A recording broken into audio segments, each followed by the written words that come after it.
right. Hello, ladies and gentlemen. Good evening. Thinker St. James here with you. I hope that you had a fantastic weekend. Good one for me. You know, we had some great fights last night. We are back tonight to watch some of what we missed, you know? We've been doing this week a whole lot of watching of MMA del Mundo Hispano. MMA of the Spanish world, the Hispanic world. Tonight, we are breaking that trend. We culminated that with the trilogy. We did Inca FC. We did Combate Global, and of course, capped it off with UFC in Mexico City. All great, but we are breaking that trend and going back to Thailand now to check in with RWS. Of course, that is Rajadamnern World Series. And I am very excited to do this. I love RWS. After the first time we watched it, we're going back for seconds, just like we're going to be going back for seconds of Deep 2001 at some point in the future. But we're going to get into this card in a few minutes. Guys, I appreciate you being here early. I will check in with the chat in just a moment. If you want to watch these fights along with your boy, the link is in the description of the live stream. Get it queued up. We're going to be starting from the very, very beginning. So 0, 0, 0. Cue it up. Get it paused. Get yourself ready. We'll be starting in just a couple of minutes. And I'm looking forward to these fights. It's RWS, people. It's one of the greatest displays of martial arts that you're going to see as far as visual presentation. Although I do have to say, Combate Global almost might be a close second as far as the venue goes. You know, as far as visual presentation, I'd say that Combate is up there. For small venue, I'd say RWS definitely has it beat. But RWS, Combate underneath that, Ryzen somewhere in there as well, of course, with the pageantry that they put on. But, you know, Deep has proven that you don't need all of that. But it's nice to have it. These fights are generally good. And if I'm not mistaken, if this poster above my head is any indication, I think we're going to be seeing some little ladies fighting tonight, which is very fun. So we will find out all that and more in just a few moments. Meat Rocket is here first. Meat Rocket, appreciate you, bro. With your boy, Meat Rocket. Brother, that is a great way to be. It's great to be Thinker St. James, but it's even better to be Thinker St. James with my boy, Meat Rocket. Chase is here second. CP Smalls, how are you, sir? Good to see you. Goated co-commentator / co-host of the greatest podcast on the planet. TJF is here. W Yama, W TJF always. How are you doing? When is your YouTube thing coming out? You got to let me know. I'm waiting for it, bro. You piqued my interest. I'm waiting in the wings on this one. Jeremy Hall is here as well. Fists up, brother. Appreciate it. Of course, knuckling up in just a few moments here. Saw your battle rap stuff. Crazy how anything looks AI these days. You lost weight. I lost weight from back then, or I lost weight from now?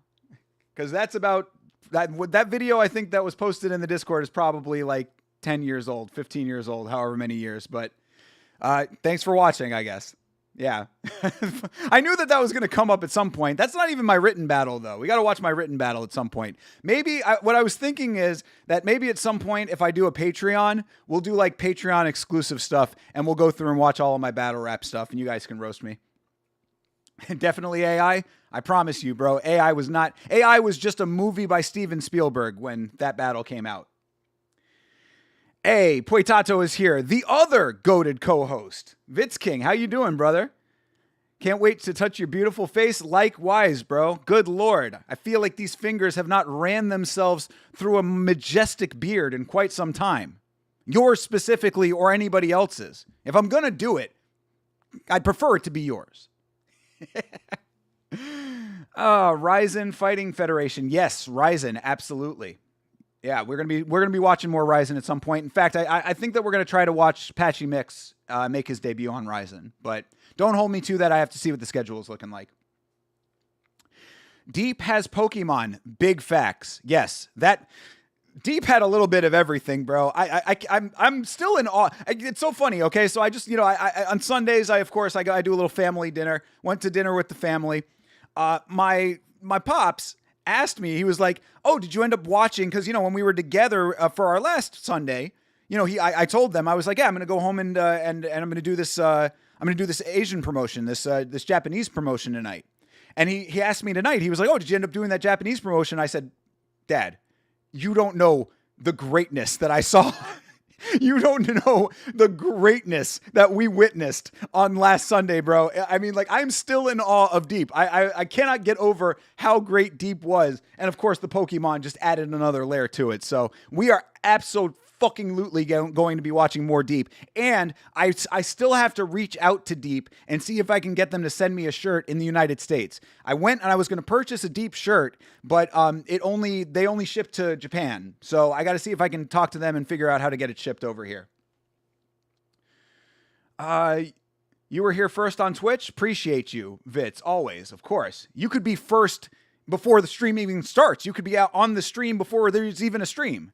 That's proto first. You could be -1, just like Godzilla. Where do we find these fights? Meat Rocket. The link is in the description of the live stream. Click the description, 3 dots or whatever gets you the description of the live stream you are currently watching. There's a link to the RWS fights in the description here, and we are going to be starting in just a few minutes. My bad, bro. Still got to get it going. That's on me. Just been busy, bro. But I'll say Friday. Check it out. Hey, bro, don't worry about it, my dude. I'm a fan, bro. I want to see what you're up to. I definitely want to see your interview, Scott. I'm looking forward to all of this, bro. You let me know when it's up, and you know that I'm boosting that signal. Doing real bad. Life is stabbing me. Oh, Vitz, bro. Sorry to hear that, my guy. I know you go through it. Ironically, you and me, you know how we kind of go through those cycles together. I am just getting over a little bit of a health-related nonsense myself. So I feel that. Let me know if you need any help, bro. I know it's been a while, but, my number hasn't changed. We all love Vitz. That is very true. That's this week. The Ryzen card. Yes. I think it is. I got to double check the date. I think it's the 6th is what I saw, right? So that's Friday. We should definitely be able to do it Friday, even though we might have to sacrifice the free for all. We'll see. We'll see about all that. We'll figure that all out. Me and Chase probably are going to be starting to do MMA on film this week, I would suspect, or at least doing the watch for it. So we'll work out all the details. Like the stream or your favorite fighter loses his next layup. I love it, Chase. Appreciate you, bro. Thank you all for liking as always, guys. You're the best. I want to be on stream so fucking bad. Bro, it can happen. It can happen, my guy. We can make this happen. Link is in the Discord too. Yes, thank you very much, Jeremy Hall. Appreciate you always looking out for RWS with the links, my guy. You help the stream out tremendously. Same with the health thing. Yeah, I feel you, bro. I know that it's tough. Hopefully what you've been doing helps out with that, but things are going to kind of flare up every once in a while. I feel you, my man. But at least now you got a lady to take care of you on that one. That's always very helpful. Having a woman around comes very handy when it comes to ailment, you know? And women like to play this whole, oh, men are such big babies when they get sick. You know what? We're out there breaking our backs day in, day out, goddammit. We deserve to have a little bit of babying every once in a while. And I don't want to hear this bullshit about how you have to give birth. That is true. I'm not denying that. I'm not denying that giving birth is a big deal and all of that. And we do not have to go through that. That's completely true. However, we get sick and that is its own thing. Two things can be true at once. Giving birth is very tough and being sick sucks. So help us out a little bit.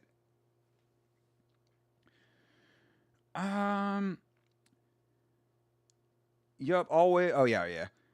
Sorry to leave early, but you know how it goes. Oh, yeah, TJF, appreciate you checking in, my guy. You have a great rest of your night, bro. Good day at work tomorrow, my man. And we're going to get started on this in just a couple of minutes, or actually probably in just about a minute. We're going to get started in a minute. So, but you have a great rest of your night, my guy. Thank you very much for checking in always, TJF. Appreciate you, bro. Opposite. Oh, you're taking care of your lady. Yeah. Well, that's the unfortunate part with the two of you. You have health issues, and I know that she goes through stuff too. So damn, I'm sorry to hear that, bro. Send my best wishes to Mrs. Vitz over there. But yeah, it's a lot. Life is a lot, and every day we get a little bit older, and that doesn't help either. So, but. You know what I can do? I cannot change the fact that we get older with every day. I cannot change the fact that life deals you the hand that it does. But what I can change is the fact that we are not watching fights currently, and we could be watching fights together. So let's get that started. It is 10 past 10. The headphones are, something just fell. Oh, Xbox control. Hold on, please, people. Sorry. Okay. I got attacked by my Xbox controller. All right. Anyway, it is 10 past 10, so let's get this thing started. Headphones are on. The link is in the description again, so make sure that you have the link queued up. Make sure that you are at 000 on your timer. We're going to be starting the RWS stream right now. So I'm going to give you the countdown, and then I'm going to give you the sync point. So the sync point is going to be as quick as I can get my cursor from the start button to the other button. So RWS is starting up in 3, in 2, in 1, go. All right, we are underway.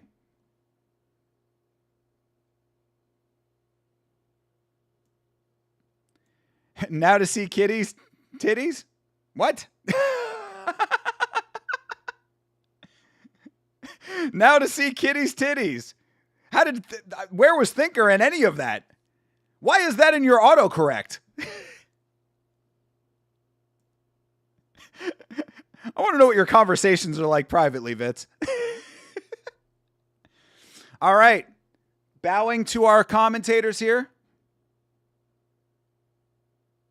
Oh, and this is yet another one where we've got the DAZN feed in English over here, but it's dubbed over in Thai.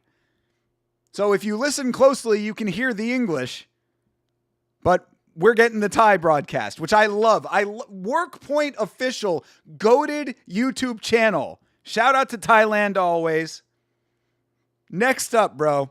Thailand is right behind Norway on the list. This is another interesting thing I'll tell you while we wait for the fights to start. Apparently, because of the state of the world and everything that's going on politically, my family is thinking of moving to Albania. That's a real sentence. That's not freestyle. That's not a meme. My family is seriously considering packing up everything that they own and moving to the European nation of Albania. This is real. So, is it going to happen? I don't know. I guess it depends on how bad things get. Okay, this is also another card where we have championship fights in the middle of the card. I have never seen another promotion that does this except for Combate Global, but that wasn't even a championship fight. That was just the main event, and then we had the co-main after the main event. But this is very strange. We are literally, I'm looking at the fight card. It's on the screen right now. I couldn't find it to put it in the image over here, up above my head. But the fight card is on screen, and we have a title fight, or at least a number one contender fight, it looks like. No. We have 2 title fights tonight. We've got the women's, we've got women's flyweight championship and the bantamweight world championship for the men. We've got the women's flyweight and men's bantamweight world championships happening in the middle of the card, and then 2 more fights after it.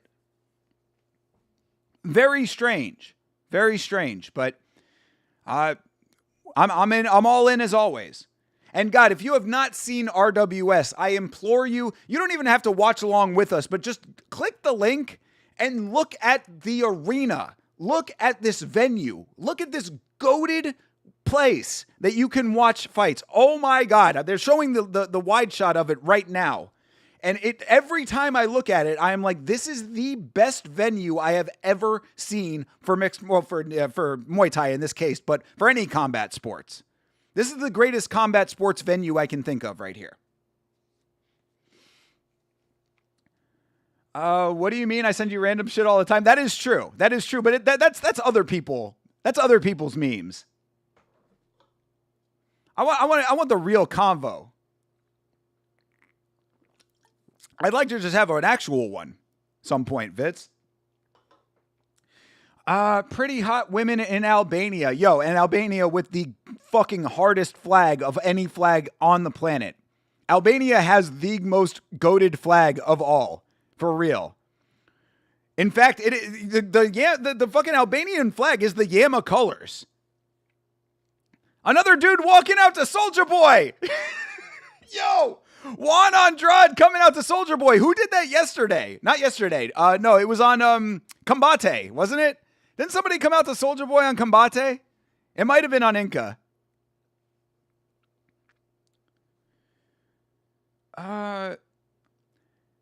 That white guy has such a thick American accent in Thai. True. I mean, that's like the South Park meme, right? Where the Asian dudes are like trying to do American accents. Like, you want to hear what it sounds like to speak American? And some of my favorite South Park lines of all time, where he says, "I'll use my credit card." And the other guy goes, "Do you have any non-dairy creamer?" Oh my God. Classic South Park is hilarious still. MMA in this venue would be fun. MMA in this venue would be sick, bro. Any combat sport in this venue is amazing. This is the greatest venue. We need it. I'm off till Thursday. Okay. I got you, bro. Let me see what the schedule looks like this week. This week is kind of tough. I do have a deadline to meet for my job, but I can probably still figure something out. Yeah, I'll be in touch. He's from California, Juan Andrade. Is that why he picked Soulja Boy? I don't think Soulja Boy's from California. Still goated though. If he Supermans that hoe, then all is right with the world. Tasteful Thickness is here. What's up, brother? Oh my God, it's a Turkish toe hold. No Turkish toe holds in this one, my guy. They got the big gloves on. Ain't nobody holding nothing. Bro, I can barely understand that white dude's Thai. I mean, bro, you've got the dubbed version. You got the reverse dubbing going on, bro. This is what happens when Thai people get American films. This is what you get.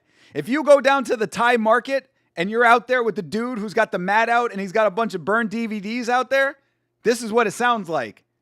You're watching Black Panther and it's this dude fucking the main dude just sounds like this.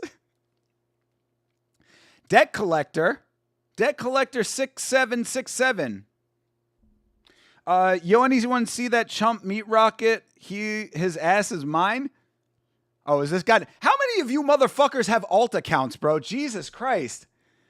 Sigma has 5 alt accounts. Meat Rocket has an alt account, apparently. Jesus, dude. How many accounts do you people need? Hey, Mank is here. What's up, Mank? How you doing, bro? That's why I love South Park. They offend everyone. Very true. South Park is goated. Meat Rock, that is one of my absolute favorite lines of all time. Do you have any non-dairy creamer? If you see him, let him know I'm looking. Hey, Meat Rocket, your alt is looking for you, bro. They call him Mr. Bill Collector. Fuck yeah, dude. I got the burner. You know I got the burner. Savage, what's good, my guy? Savage is here. I know. We are all Sigma, Savage. That is true. That is definitely true. We are Sigma. As these dudes get ready with their traditional Thai dance.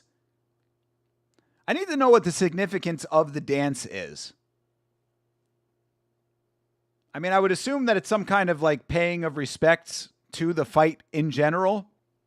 But like, you know, what does the dance mean? Also, why is Juan Andrade not doing it? Shouldn't he be respecting Thai culture as well?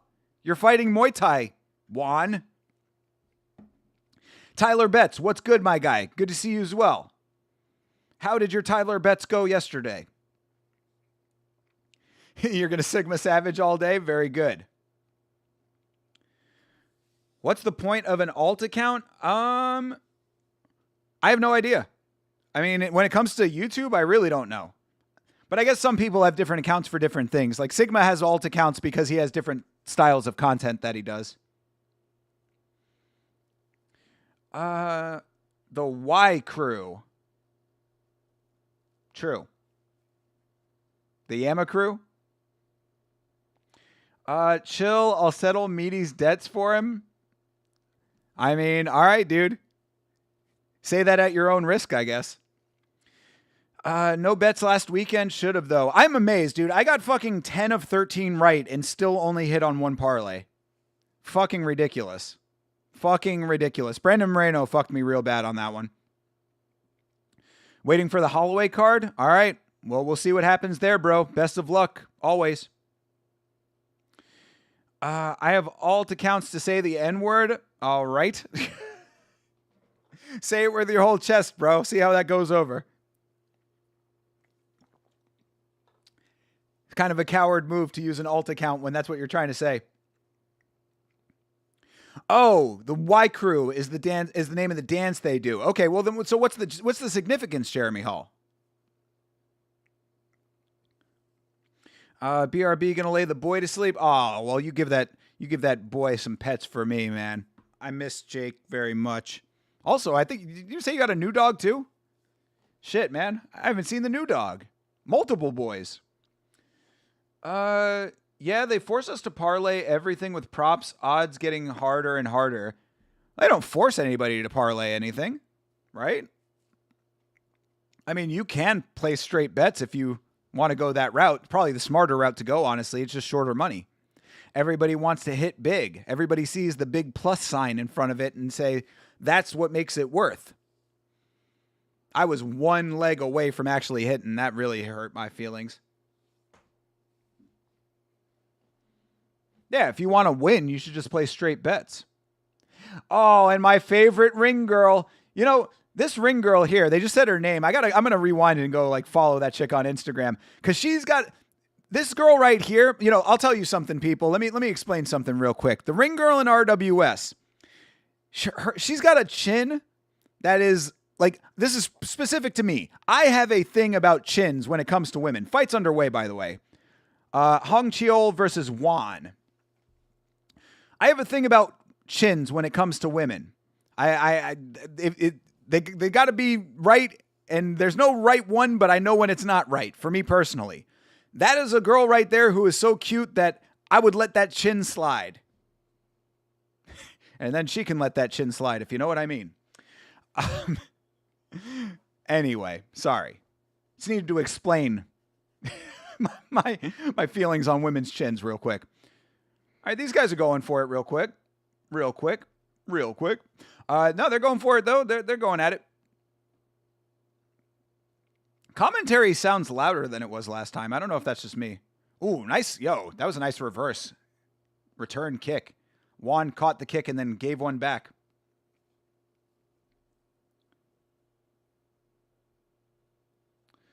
No, it's only Thai. Muay Thai was created for the military practice. It was a dance to prepare them for battle with the Burmese. Oh, okay. I've seen non-Thai fighters do it, though. Is it like specifically supposed to only be the Thai? Would they get upset if non-Thai fighters did it? That was a nice duck by Juan. Juan getting right under the shot. Nice tee by Juan as well. Juan's kind of running this fight right now.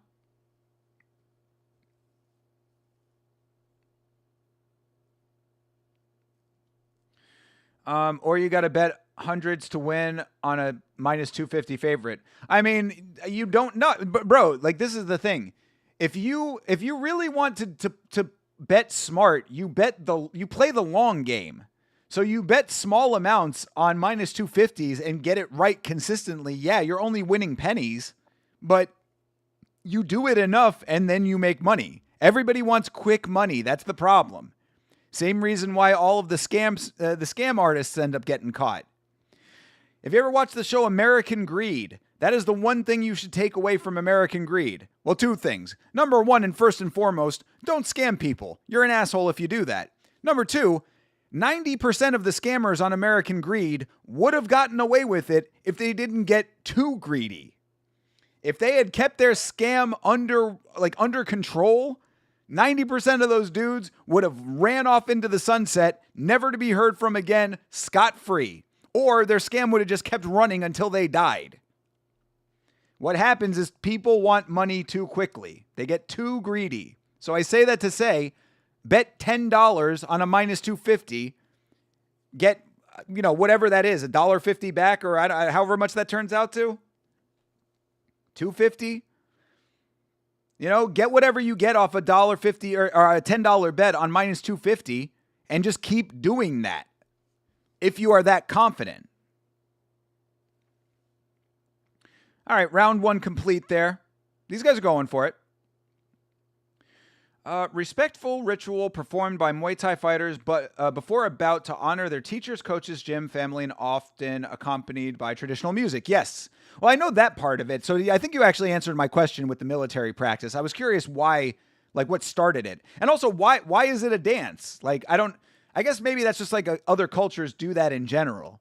You know what I mean? Because I know the haka is a dance that gets them all hyped up. But this dance doesn't seem hype like the haka is, So I'm just curious. I'm not trying to diss it. I think it's great. I mean, I'm genuinely curious, of course. All due respect to the culture, of course. Tyler Betts told me to bet my life on Moreno money line. Thank God I bet the over because I'm actually smart. Damn. Roasted, Tyler. My locks all hit meaty. Stop the cab. Pennies don't cover my gas money to get to the casino. Well, see, if you're a degenerate gambler, you've already lost, my friend. Going to the casino is your first mistake. If the casino leaves your pocket, that's the trap, bro. That's the trap. You know the trap in the hood? The trap is like the dope spot. The trap outside of the hood is the casino. I know a person, and I'm not going to name names, of course. Not that you would know this person, but I know a person who goes to the casino and blows ridiculous amounts of money and finds that fun. And I'm like, bro, the stuff you could be doing with that money, and instead you're sitting here feeding it into a machine that flashes at you, when you can do the same thing for free online. Or you could buy a fucking slot machine yourself and just play it in your house if you want the flashing lights and the noises. What is the point of wasting all this money? It's insane. I will never understand gambling like that. Sports gambling, I get a little bit more. And of course, MMA gambling for me is just vindication that I actually know a little bit about what I'm talking about because I have a channel dedicated to mixed martial arts. But always keep yourself in check with any of your vices, gambling included. Round 2 is underway. Ooh, damn. Yo, Juan is crushing this fight, right, by the way, people. Hong Cheol is about to get dropped at some point in this fight. Juan is landing clean.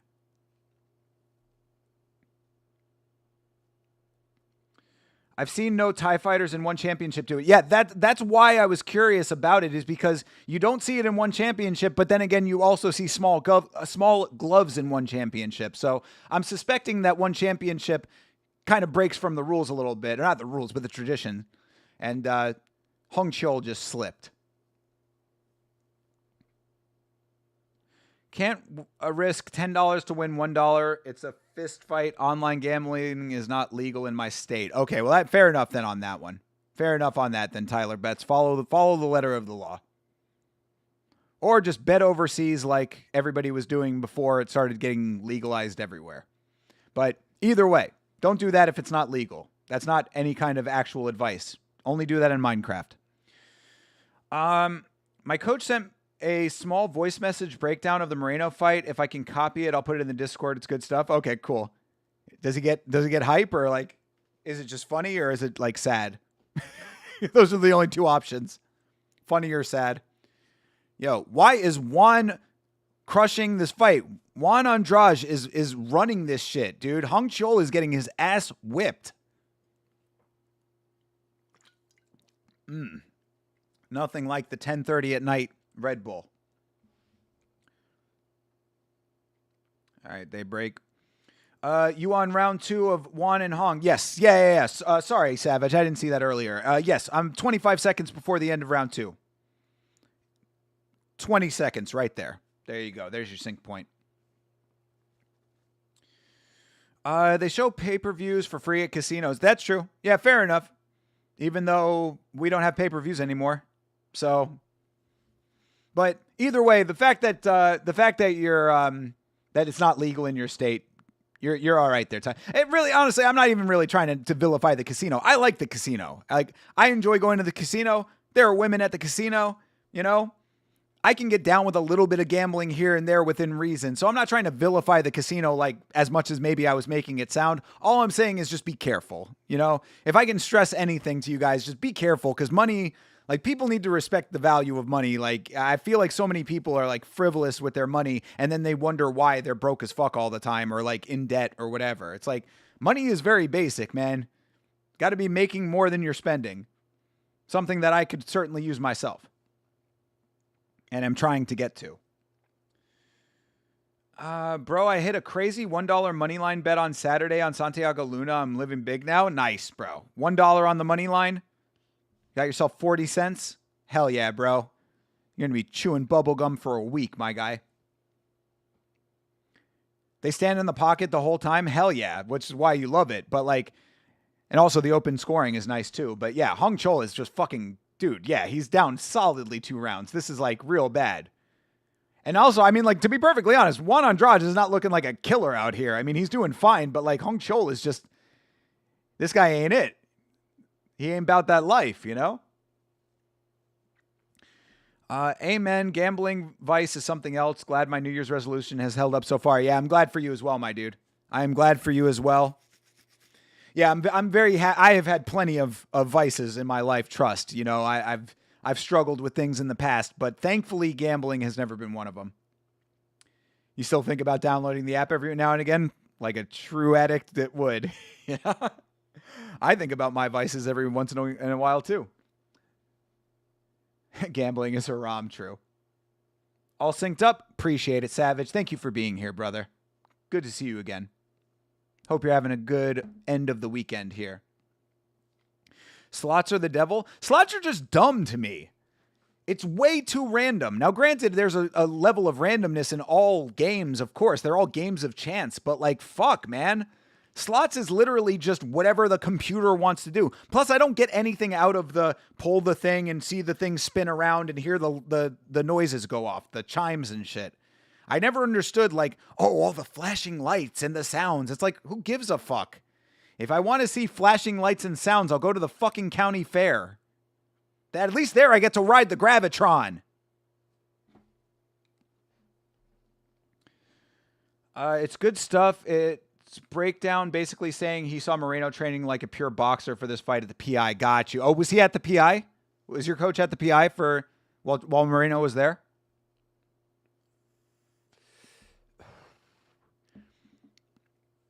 Ooh, spinning elbow lands for Juan. The only problem with Juan is that he doesn't have power in his hands, you know? Because if Juan had more power in his hands, Hung Chol would be dead by now.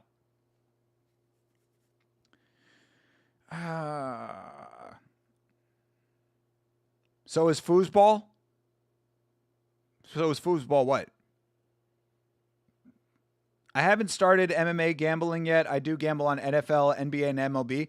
Brother, Jeremy Hall, you're going to be an MMA fighter at some point, bro. Don't start gambling on it now, dude. You don't want to get wrapped up in that fucking James Krause, Jeff Molina circle. And depending on your sexual preferences, you definitely don't want to get wrapped up in that Jeff Molina circle. Shout out to Jeff Molina. I meme on him, but I'm actually a fan of Jeff Molina. I think he's a good guy. He got done dirty. Oh, he was at the PI? That's awesome. You like women? Okay, then yeah. Then maybe Jeff is somebody that you don't need to be, hanging out with socially, perhaps. Shout out to him, though. Like I said, I'm a fan. Always good when I don't mess with when I don't miss a Yama stream. Hope your Sunday has been going well. Yeah, absolutely, bro. Absolutely, my dude. Yeah, going very nice. Glad to be back. Glad to be watching Juan Andrade beating the ever-loving fuck out of Hung Chol. Hung Chol, who is bleeding out of his forehead now. Oh, another elbow lands. What? Why did he break it? Oh, I think they're calling the doctor in. Yeah, this dude's bleeding. Oh wow. I didn't even see it. I didn't get a good look at. Oh God, close up. That's not that bad. That's actually my bad. No, it's a lot. Oh Jesus, it really is gushing though. It's a lot of blood, but it's not that bad a cut. But doctor stoppage. First fight, first finish. Let's go. Sit that man on the beanbag. Sit that man on the motherfucking beanbag going out to Thailand doing the damn thing. It wasn't even that bad a cut, though. That never would have been stopped in MMA. Yeah, it definitely is over. Yeah, most definitely. But yeah, that was not a cut that was bad enough to stop the fight in MMA. But I'm okay with that because he was bleeding pretty bad. Dante trains out there for a big part of his camp. Oh, I believe that. That makes sense. Yeah, I go to the casino some weekends to dance because they have a club with a live band. Oh, that's cool. That's all right. I'm good with that. Like I said, there are ladies at the casino, bro. Women go to the casino. A lot of time they go there with men with money, but if they go by themselves, crazier things have happened. And if you're out there, make it happen for yourself. Yeah, this not a bad fight overall, but golly, boy, this dude won, crushing with those elbows. And thankfully, we didn't get the close-up, but yeah, here you go. Isolated. Nice replay on that. Bomb. Bombs over foreheads. RWS Great Lights, is it outdoor? Nav, what is up, my guy? Good to see you, first of all. Second of all, no, it is not outdoors. But Nav, if you have never seen this venue before, if this is your first time watching RWS with us, my friend, look at that. Look, if you are watching right now and you are synced up with us, look at this wide angle shot. This is the greatest combat sports venue you are ever going to see. And I am not exaggerating, my friend. Trust me when I say this, Nav.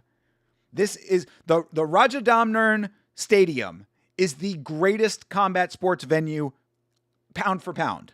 Swear to God. Savage, your arrogance is crazy. Nah, it's the exact right amount of arrogance for sure. More damage than any fight last night. Yikes. At least Edgar Shirez had some cuts around his eyes. Motherfucking Gondra knocking out Medina. But yeah, as far as like actual damage, it is true. There was not a lot of blood last night. That is true. Trying to think of anybody that was really bleeding. I think Edgar Shirez might have been one of the only people. Elbow slice. Yes, that was a nice slicing elbow. And Juan was crushing that. He was already up 2 rounds anyway. All he needed was the finish. Look at the graphics on the motherfucking ceiling! Bro! I cannot get over this venue every time we look at it. Plus, look at this absolute cutie patootie over here fighting Muay Thai. Good Lord. What a smoke show. Actually, she fight. I think she's on this card. Yeah, I think that's her. I think that's her. Good Lord. What a baddie. Who let her fight? But anyway, dude, yeah, every time that we watch, oh, and also we get the Thai commercials as well. Another one of my favorite parts about watching on WorkPoint Official, the goated Thai YouTube channel.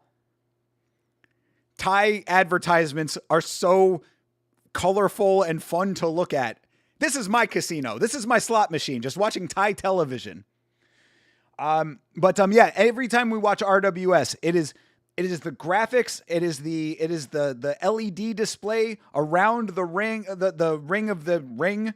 It is the walkout area, and most especially, it is the roof of the venue that has graphics on the roof.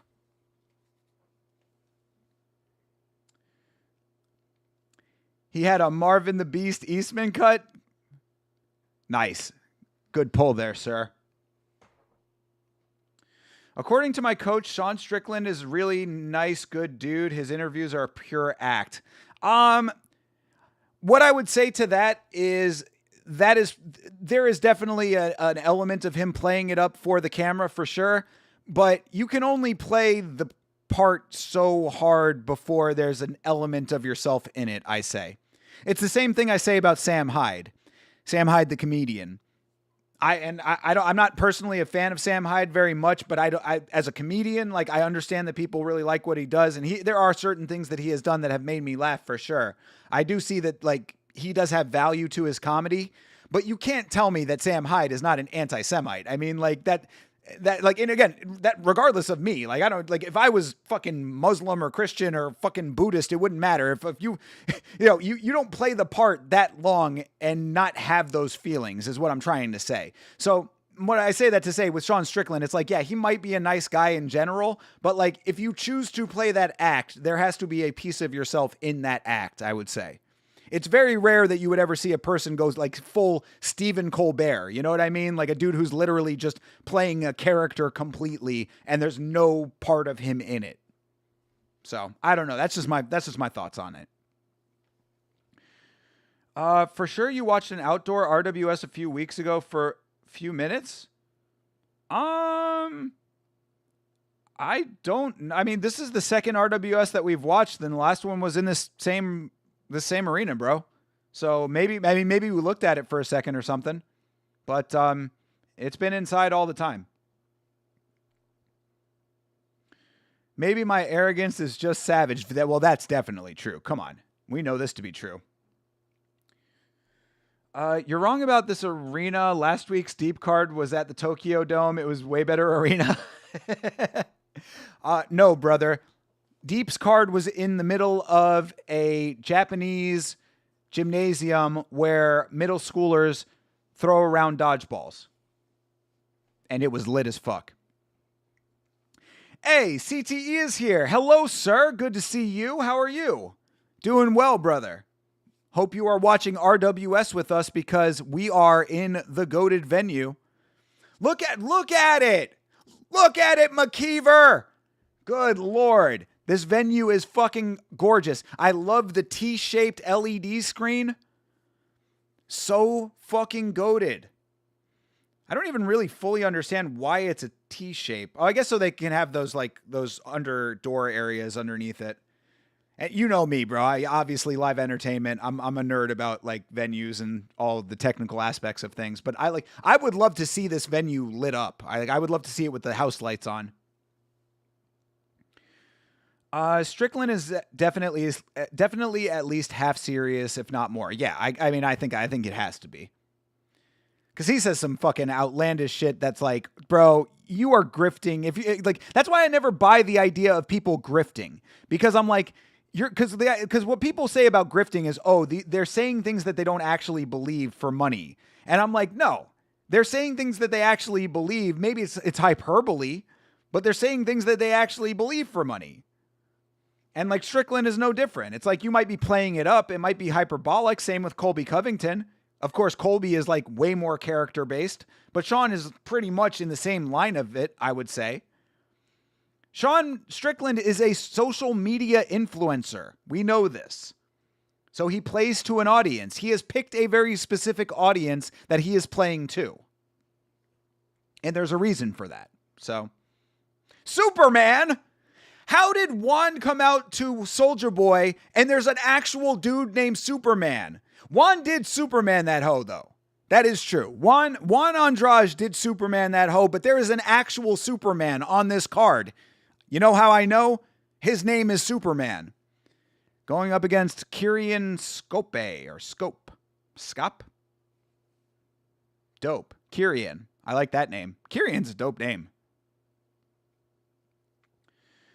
True, I agree with that. TIE Fight is another promotion we need to watch. Brother, I'm down. I am down, always. Like a nightclub with fights, many promotions, many watch-alongs, bro. Many promotions, many watch-alongs. You know, I want to watch every promotion that is available on the internet before Yama is through. That's a legitimate fact. I want the Yama live stream archive on YouTube to be every promotion that has ever existed in the current era. That's what I want. I want you to be able to search on the VOD list, type in any promotion, and something comes up. That would be amazing to me. It's like a nightclub with fights. Bro, I'm down. Also, I live in Florida, so I can go watch that live. What's better, RWS production or Ryzen production? Oh, RWS. Night and day, brother. Like, right. Okay, let me tell you to you like this, CTE. Ryzen is great for the initial pageantry. The initial pageantry and the walkouts are very dope. So if you're going off of those, like the beginning of the show, like welcome to the show, and then the walkouts, Ryzen wins for that. But as far as the production value, well, it's actually, you know what? Let me take it back then. Actually, now that I'm talking it through, if you're talking about strictly production value as in the show, Ryzen probably wins that because there's not a whole big light show or anything like that. You do get graphics on the ceiling here, but Ryzen goes above and beyond with the actual production. If we're talking about venues to watch fights in paired with the production, and that's the production value, then RWS, absolutely. Because I've never seen a better look at the background. If you're watching at the same point I'm at where they're doing the face-off right now of this fight that's about to start with Superman. Look how close these people in the bowl are. This is the most intimate bowl that I have ever seen. This venue was specifically created for combat sports. It looks like a stadium-sized Apex, which to me is just amazing. I mean, like, that is such a fucking galaxy brain move to make something like this. So I hopefully I answered your question, but like, so, if we're talking about like the awe and the shock and awe, the mystique, the like that feeling in your chest when the show starts, Ryzen. If we're talking about goated, like visuals and the fight watching experience, RWS. Superman comes from Super Village, based. I mean, I would think that he would come from Krypton. Krypton, Thailand. There's just a village in Thailand called Krypton. Pronounced Krypton. I don't know why that's so funny to me, but that's really funny. Because you could hear there being a village in Thailand called Krypton. Fighting out of Krypton, Thailand. Superman. I'm sorry. For some reason that feels vaguely insensitive. I don't mean it that way, but it's just very funny to me. Come on. Lighten up, goddammit. I mean no disrespect. The other guy's name should have been Batman. Batman v Superman on the prelims of RWS. Bro, how goated could you get? These motherfuckers in the arena didn't know what they were getting into. You just look down the card and you see Superman and Batman on it. And you're just like, wait, what is it? What? You see what's above me right here, and then you just have Superman and Batman on either side, and you're like, wait a second. All right, fight is underway. We're 20 seconds into round one. Superman and Kyrian. Let's see if Superman lives up to his name. Oh my God, I'm in a great mood tonight, guys. Thank you very much for being here. Thanks for hanging out with me, man. Sundays are always chill streams. Of course, it's a replay stream, so we can be a little bit loose with it, but I'm having a lot of fun tonight, so thank you very much.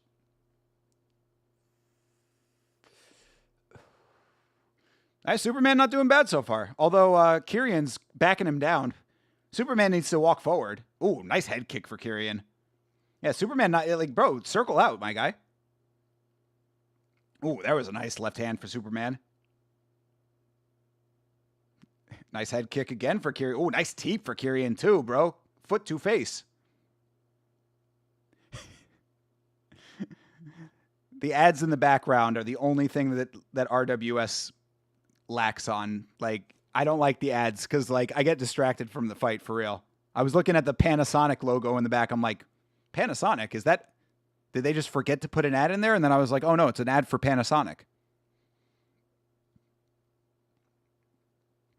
Nice dodge by Superman. You fought in a local regional event at a strip club? Bro, just like Brandon from the Warrior movie. Brandon from Warrior.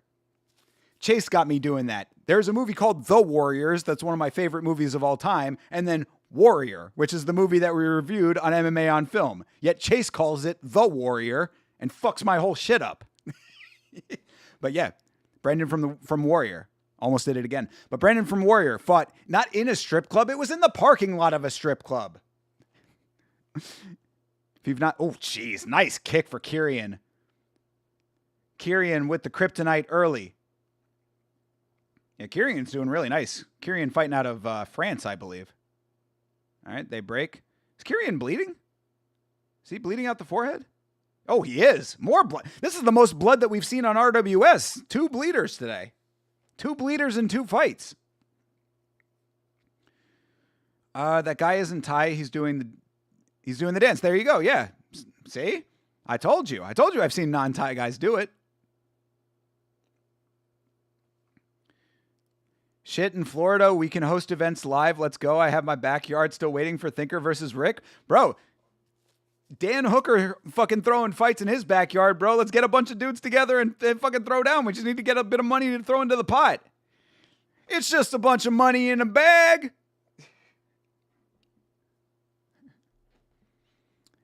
Oh, no, it's just a bunch of money in a bucket.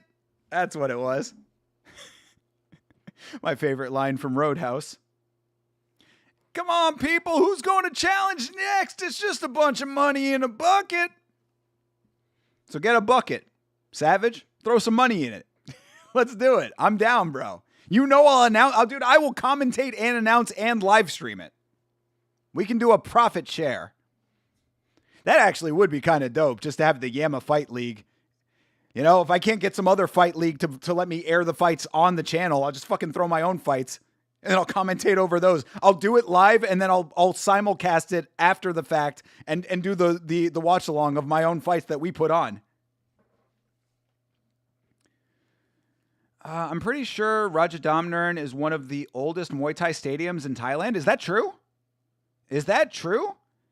If so, then it has been retrofitted to be the greatest venue of all time, and it might have just started out as the greatest venue of all time.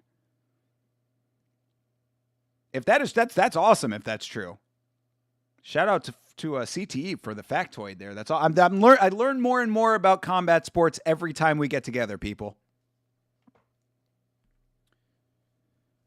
You think Kirian has kryptonite in his gloves? I mean, so far he's doing pretty goddamn good. The Warriors is one of your favorite movies of all time? Brother, please.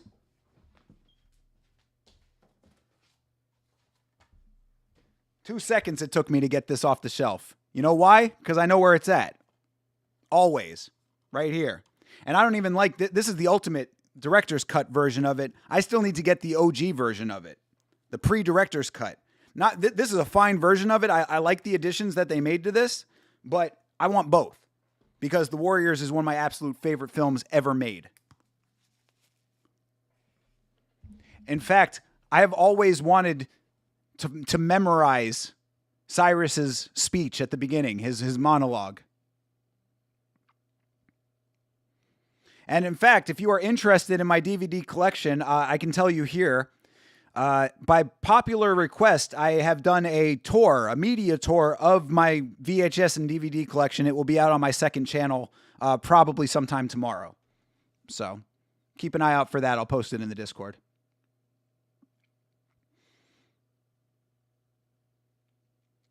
All right. 2 minutes, 15 seconds left on the clock in round 2. Yo, This dude Kyrian with the kicks, bro. These guys have very similar builds, yet Kyrian is crushing with the kicks.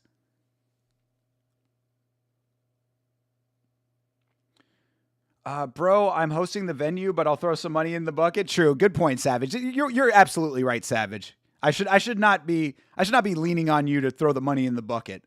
But I don't got any money for the bucket, so one of us needs to get paid first. Let's have a foot race and see who ends up at the money pot first. But I do like the idea, Savage. Hey, keep that in the back of your mind, bro, because it's just jokes right now. But like, if the channel takes off, I mean, I'm about my money. I'm about my business over here, bro. We could do something. Oh, yo, Kyrian with the elbows. Oh, and the knees. Kyrian trying to finish this thing. Superman getting beat. Yo, call Kyrian Lex Luthor over here. Oh, elbows. Throw them bows. Kyrian. Oh, knee up the middle. Kyrian trying to finish. Oh, man. Bro, Kyrian with another. Kyrian spamming the elbows and the knees. Superman with a good evasion, but he needs to fight back, bro. Superman, come on. Superman is getting annihilated. Is this the death of Superman? I remember that arc. All right, they break. 38 seconds left in the round. Oh! Wow! Kyrian just dropped Superman off the planet. Kyrian just sent Superman down into the depths of Hades. Meet your maker, Kal-El. Damn, sit that man on the fucking beanbag. Brother.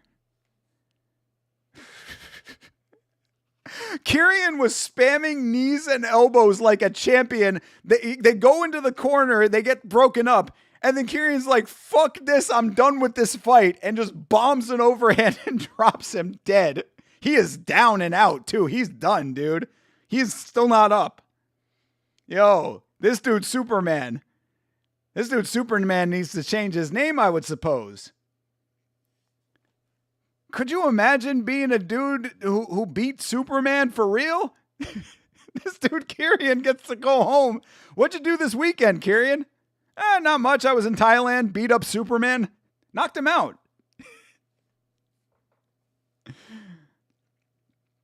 First official Muay Thai stadium, originally built in 1942.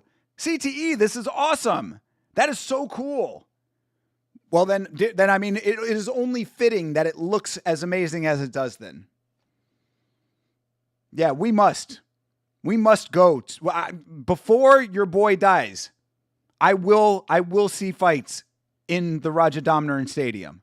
This has to happen. I must go to the first official Muay Thai stadium originally built in 1942. Possibly the only good thing to happen in 1942. Awesome, brother. We should do a movie watch along. Again, something I have thought about for the Patreon, perhaps. Same with channel memberships and stuff like that. I'm not necessarily only if you guys want that kind of stuff. Like because I feel like all of this stuff, when it comes to the money stuff, like I don't want it ever to feel like you guys are obligated to give more money for things. Like I don't like, I never want to be like, I never want to be perceived as like trying to take, I want to be here with you guys like as we always are. Like, and I'm never wanting to be like cutting people off from the content. But that would be the kind of stuff that if we were going to do movie watch alongs, I got a huge fucking shelf of them. That would be something that I would consider for like a Patreon, or a Patreon or a channel memberships kind of thing. Can I dig it? Can I dig it? Yes, I can. Can you count, suckers? I say the future is ours if you can count. Hell yeah, dude. Like I said, I was at one point trying to memorize it. Yama, any merch news? Well, I will tell you, brother. Merch is done. All of the merch has been locked in. I am going to be placing the sample order tomorrow.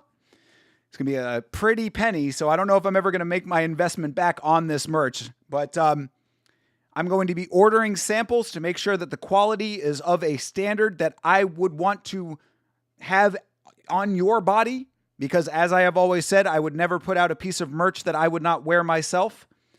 So I'm going to make sure that the quality is good, get the merch in. We will be doing an announcement stream thereafter, and then the store will be up and everybody can make their purchases. And I cannot wait to tell you all of the stuff that you get with this merch. Oh, I'm excited. But thank you very much for your interest, CTE. It is around the corner. I know it's taken a while, and I apologize about that. I know 3 months is like a ridiculous amount of time for this, and trust, I understand that.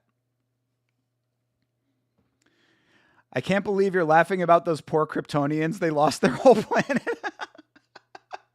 Yo, for real, dude. What was the one that got blown up in Star Wars? That's like, you know, that'd be like laughing about that. It was Leia's home planet, right? Yo, what is happening in the venue right now? They're like chanting and stuff. That's the other thing about RWS that I love so much, is that like it's basically the Thai equivalent of a hockey game. Like they do all kinds of like hockey kind of stuff on the screens, like that you would see in a hockey game or a basketball game in the States. You know, the DJ plays the same kind of music and stuff. Actually, I take that back. The DJ plays much better music in RWS. If I hear the fucking Cupid Shuffle one more time at a basketball game, or everybody clap your hands, shut the fuck up. We got some dope ass dance music in RWS at least. CTE is a combat sports encyclopedia. CTE is one of the most goated resources when it comes to information in the combat sports world that we could ever have hoped to be a part of the YAMA community. So yes, I agree with you on that. Yes, CTE brings a tremendous amount of value on top of just being a dope human being. You are appreciated, my friend. Lex Luthor just won. I'm telling you, bro. We need to shave Kirian's head, bro. Kirian needs to fight in a 3-piece suit. Kirian just walks in, cracking his knuckles like, hello, Clark. Bring me my channel membership, anything for more YAMA, brother. I appreciate it. All right, dude, I'll keep it in mind. I'll keep it in mind after the merch launches, and we'll see how all that goes. But if you guys want that, I'm certainly down. Again, there are things that I love. You can see how big the shelf is. You'll see it if you watch the video of the DVD tour. You'll see. I'll talk about some of the films and stuff. But there are two things that are very easy to get me to do. One is watch fights. The other is watch movies. If you guys want to watch movies together. And actually, I believe, and don't quote me on this, but I believe that if I do it through Patreon and keep it behind the paywall, I can actually show the movie on screen. I think. Don't hold me to that because I don't know that for sure. But I'm fairly certain that as long as it's not mass broadcast and there's not a VOD of it, then we can just do what we want. I'm pretty sure. So again, don't hold me to that. I will find out the details, but we could literally have the movie like, you know, I'd go over to the other view. I'd go to to this view, you know, and I'd be over here. We'd have the movie over here and we could just be chilling.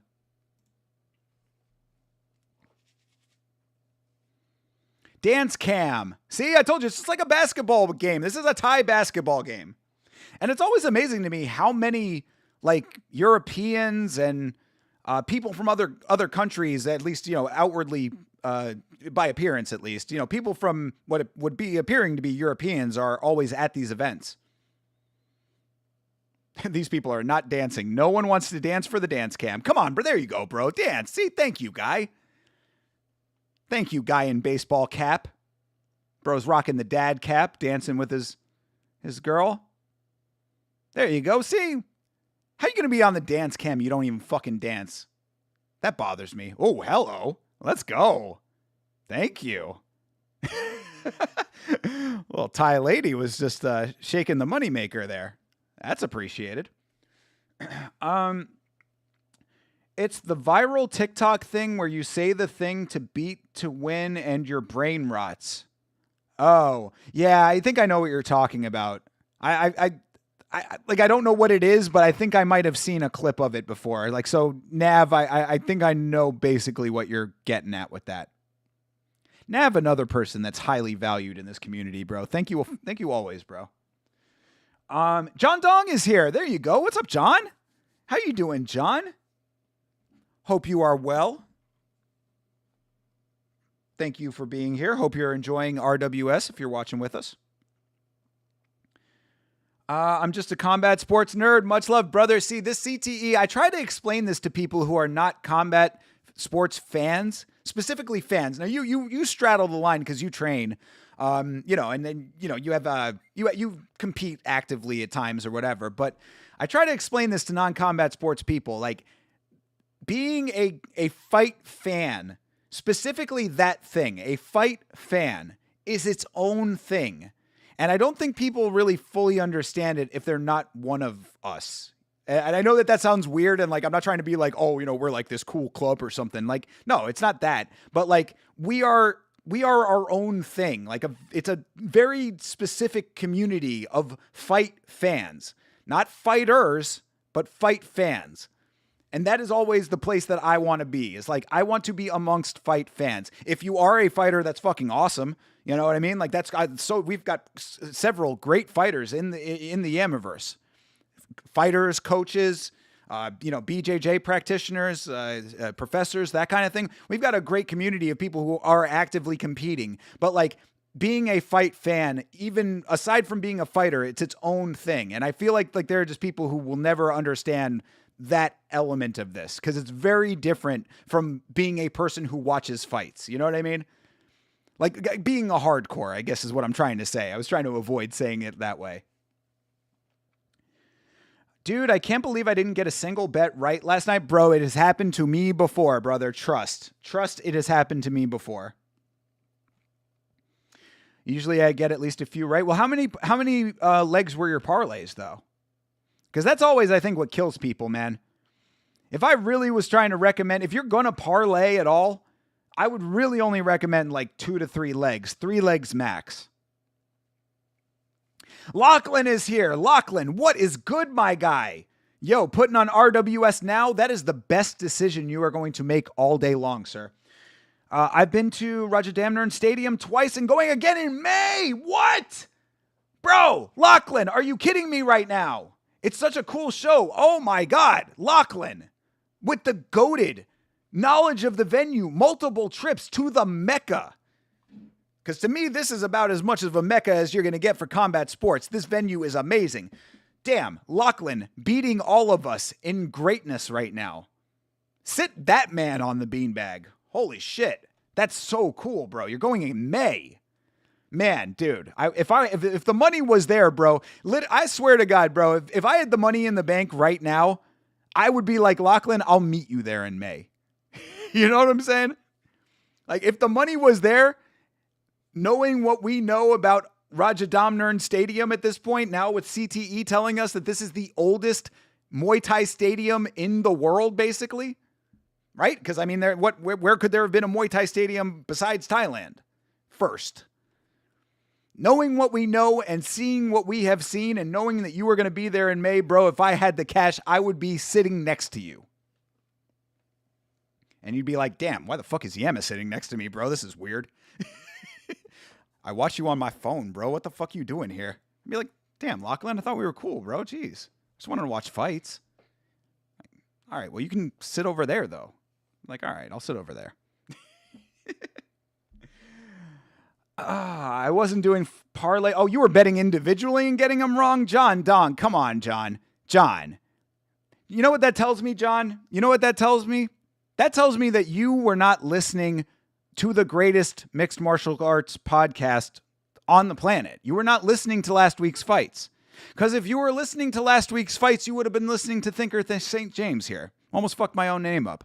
You would have been listening to Thinker St. James. And if you were listening to Thinker St. James, you would have gotten 10 out of 13 picks correct. So tell me, John, what are you doing on Monday nights that's so important? I am kidding. I am joking, guys. Come on. I'm joking. I'm sorry that you didn't get your picks right, though. That I'm legit about that, bro. Better luck next time, dude. Trust me. I've been in that exact same position, and that's true. I forget which one it was, but it was one of the Dricus Duplessis cards where I swear to God I was picking so poorly that it felt, I don't know if I got every single one wrong, but like I got 90% of them wrong. No lie. Yeah, man, I'll put a few sick fits in the Discord. Yes, Lachlan. Yes, awesome, my guy. Hell yeah, dude. Please do that. Absolutely. Most definitely. We need somebody to take those videos that you post and make one of those crazy fighter edits that that Hydra keeps posting. Not even a hype video for any fighter, just a hype video for the stadium itself. I love Thailand so much. $550 return flights. I couldn't say no. Hell yeah, dude. Yo, $550. That is God damn, dude. If I could get a flight to Thailand for $550 right now, I would be sitting next to you. Hold on a second. Now, just because I'm curious, I know that obviously you're in Australia, so obviously much easier and better on travel. But let me see real quick, just out of curiosity, since we're talking about it now, and apparently we have time before the next fight. Expedia. Let's see here. Where to? I guess Bangkok, right? Bangkok, Thailand. Oh, one traveler. No room. Don't need a hotel room. Why does it keep doing... No, I don't want a hotel room, bro. Oh, that's why. Okay. Well, you know what? Let me do it with a hotel room. Nah, fuck that. I just want to know about the flight. My bad. Sorry. But I'm curious about this. All right. So let's see. Let's say that you're going in May. All right. So I'm going to say May as well. Let's say, I don't know, whatever. May 1st. We'll do May 1st. We'll go over the weekend. We'll miss a UFC event for it. So we'll go over. We'll stay till Monday. Let's see here. All right. So one traveler from MCO. That would be the closest airport to me. Is Orlando. Well, actually, there is one, but it's not an international airport. So yeah, Orlando. Whatever. We're flying out of Orlando. One from Orlando to Bangkok, Thailand. I guarantee you that there's going to be a layover somewhere or a changeover somewhere. Let's see how much a flight would cost for me. All right. It's searching. $550 for you. Cheapest flight for me, $1,037. $1,037. So almost double.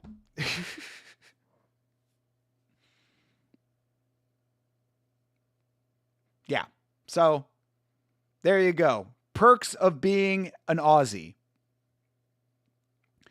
Yeah, $1,037. $1,037. I always do a couple super long parlays for very low money to win big. Yeah, and then you don't hit on those and you don't win big. How many times does it hit for you, Meat Rocket? Now I'm saying, and let me take that back. If you do hit on those, then congratulations. But that is exactly what the betting companies want you to do. They want you to parlay a million fights so that your odds exponentially decrease. And then you don't win, and they keep your money. That's $550 Australian. Oh my God, bro. Lachlan, why are you flight mogging me right now? I'm getting absolutely flight mogged in the chat right now.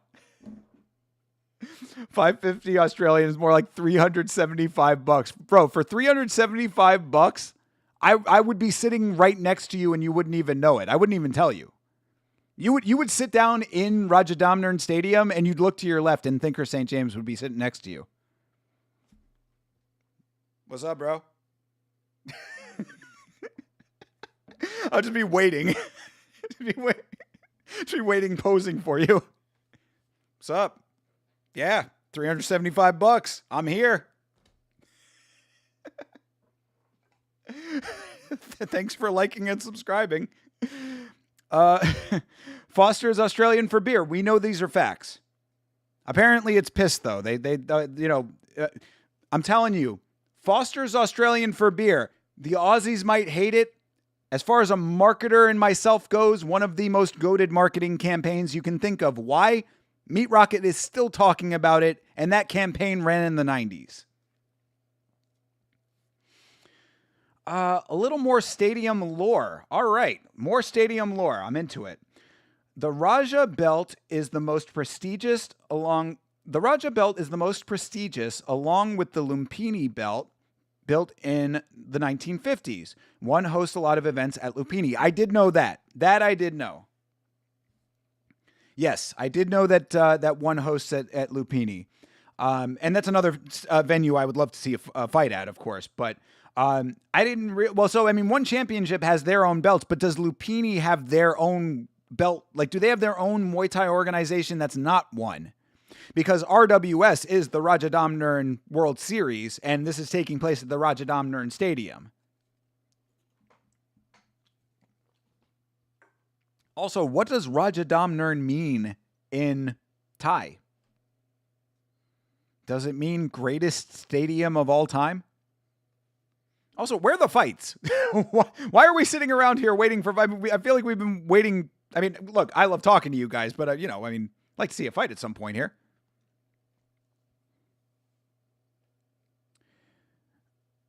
Lumpini had a circuit belt. Got you. Okay, or they at least had it. Maybe they don't have it anymore. Got you. Interesting. Yeah, that's awesome. That's really cool that venues have belts. So I would assume then, and maybe it works differently in Thailand, but I would assume then, does that mean that the venue is also the sanctioning body? I don't know. That's an interesting question. How are fights sanctioned in Thailand? These are the things that I could learn if I actually was in Thailand. Maybe Lachlan can learn these things. Lachlan, go on a combat sports fact-finding mission for your boys. Bro, look at these graphics right now. Somebody called their cousin, who is the greatest graphic artist of all time, and said, bro, we need the goated intro. Can you help us? And he said, yes, I can.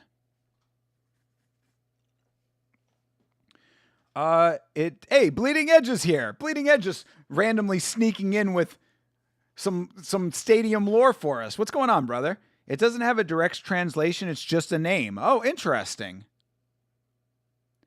But so, like, it's just a name. Okay, but then, like, what does the name, like, is it like a person's name that they just applied to the stadium, or like what? Is it literally just a collection of syllables? Like, how, like, why would they have picked those, you know what I mean? Like, what does it mean though? Even if it's just a name.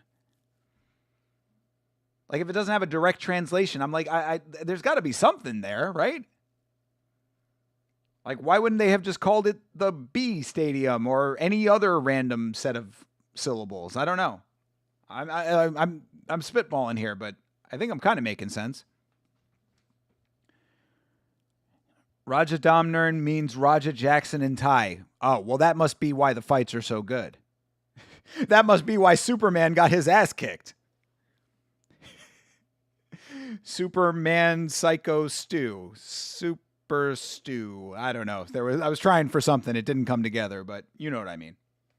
Hopefully. Hey, by the way, since you brought it up, Meat Rocket, has anybody heard from Psycho Stew in a while, you know? I hope that Psycho Stew is doing okay. And we got I guess we got two more fights. Oh, wait, no, I think we do have one more. I think we got one more fight, and then we got the title fights, and then two more fights afterwards. Can anybody answer me why they do it that way? Like, why are the title fights in the middle of the card? And this dude's name is Captain Team. I just noticed that.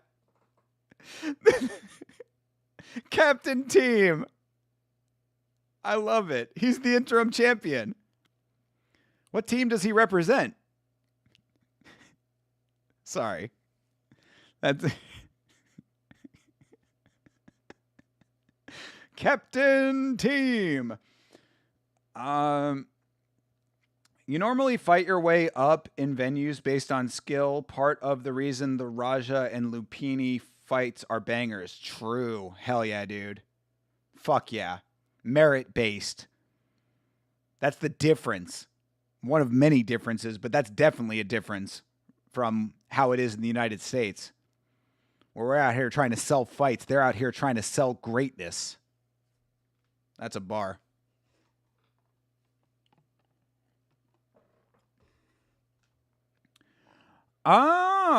Bleeding Edge coming through with more deep lore here. It's believed to have been derived from two words meaning royal land. That might be the greatest information I have ever heard right there. We've gotten to the bottom of it. I might name my first child Rajadamnern now. I mean, it's a small chance, but it could happen.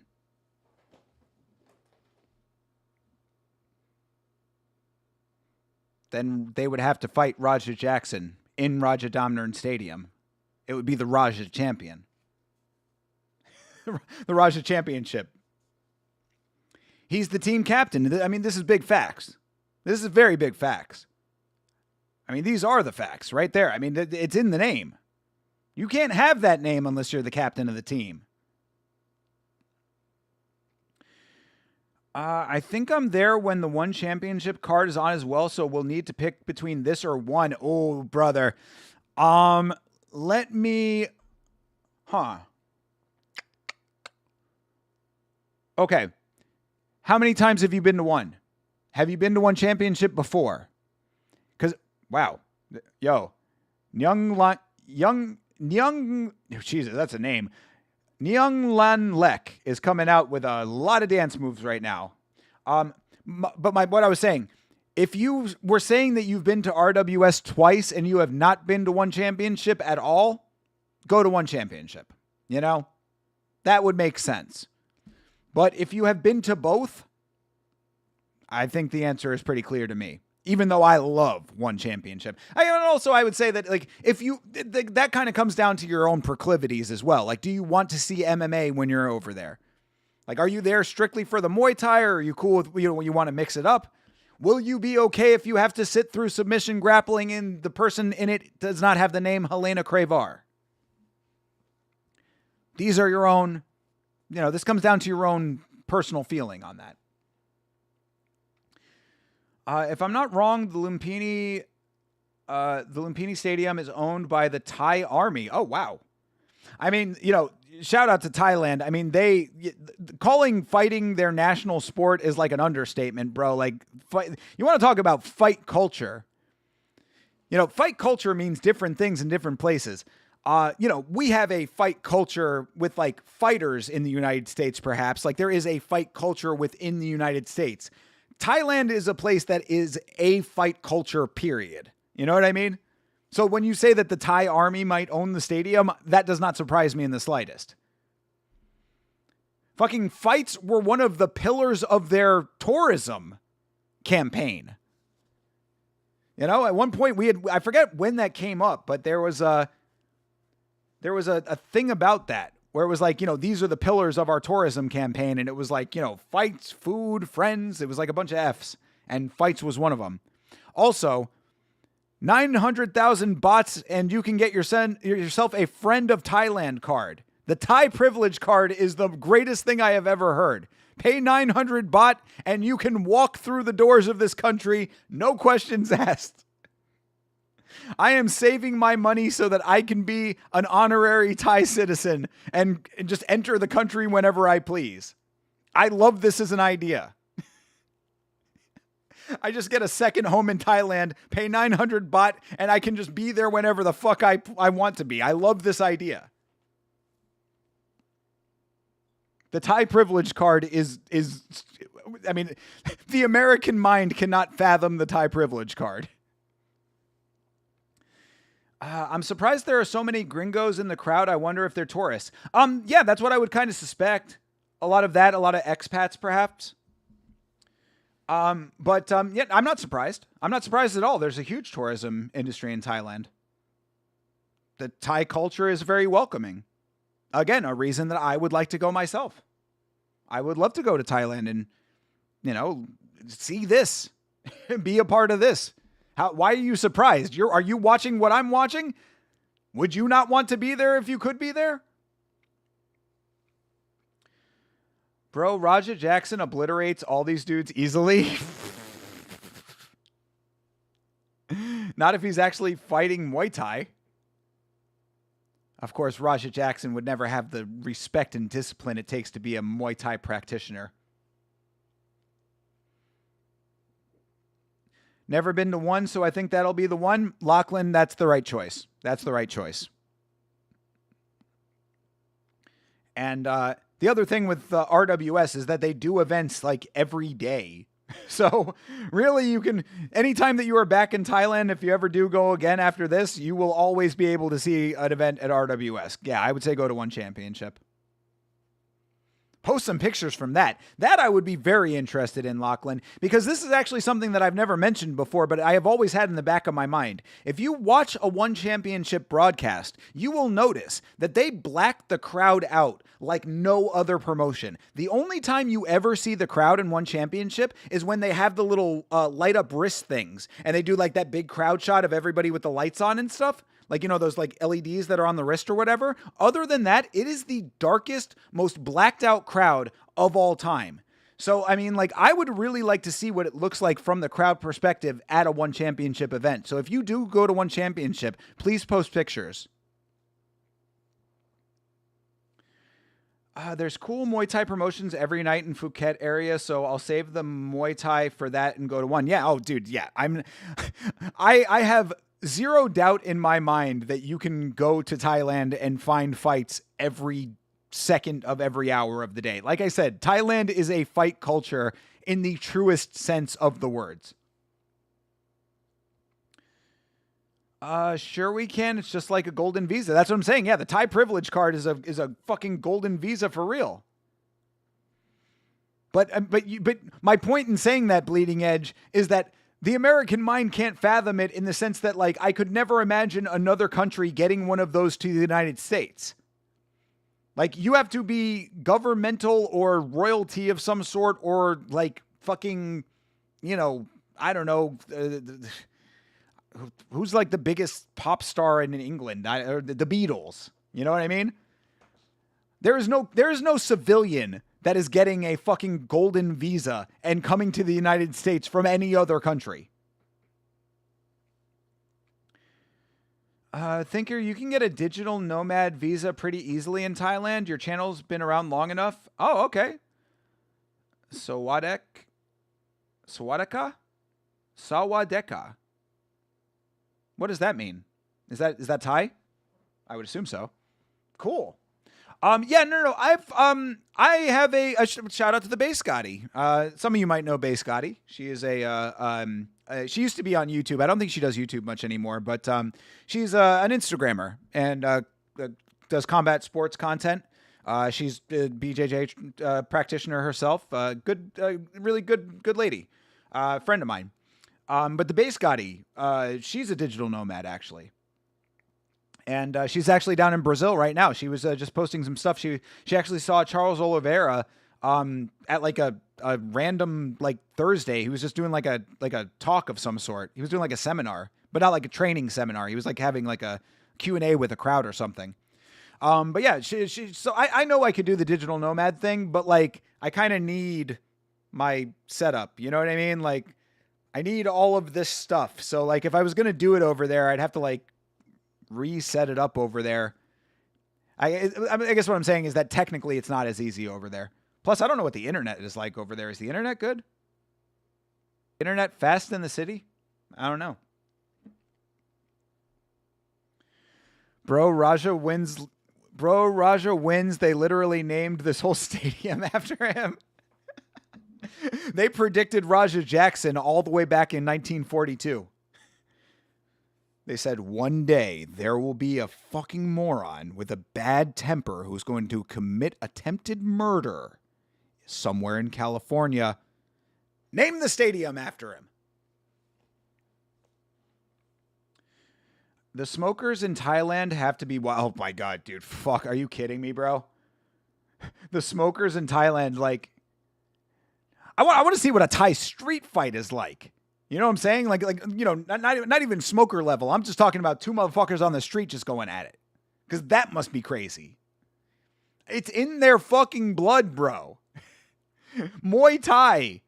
It's in the name. You take away the Muay, it's just the Thai. Thai is the people, Muay Thai is the people. They're one and the same. They are inextricably linked, just like you and I, with the power of the blood palm. I've heard Chiang Mai has good fights. Is that another promotion in Thailand?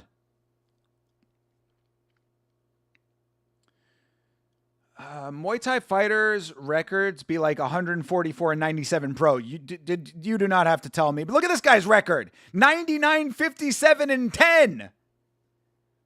Million horsepower Nyung Lang Lek. That is not a record. That's a social security number.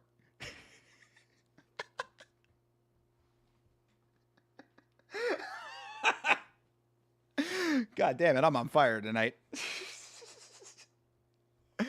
Hey, Hydra's here, just in time for an actually funny joke for me.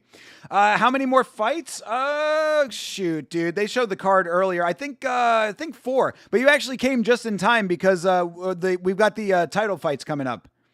This is one of the rare promotions that does the title fights in the middle of the card. So we've got this fight and then 2 title fights and then 2 more fights after that. So this plus 4 more, I believe. Other guy is a former Channel 7 champ, which is like the 3rd best stadium. God damn. The 3rd best. Could you imagine? Again, the American mind cannot fathom this. Having 3 stadiums all dedicated to combat sports in your country. I'm talking about dedicated to combat sports. Not a place that will put combat sports events on and also, the White Stripes play there. That's awesome, though. But yeah, no, we're definitely going for Kun Han Lek. Yeah, Kun Han Lek is the dude we're going for. And Young Lang Lek is, he ain't it. Not with a record like that. 99, 50 plus and 11 or whatever it was. Nah, bro, this dude ain't winning.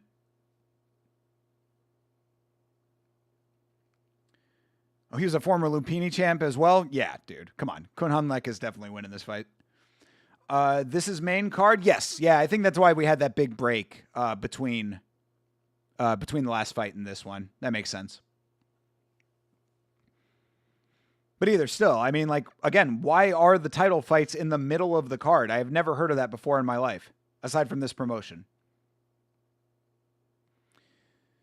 I wear the same sub visors the fighters have on.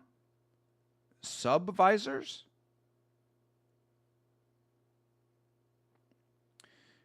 Title fights in the middle of the card is king. I mean, it's certainly unique. Bro, they are clinching. Good Lord. Yo, Nyun Lek was like hugging him into his body just then. He was like he was like trying to get a front choke on him.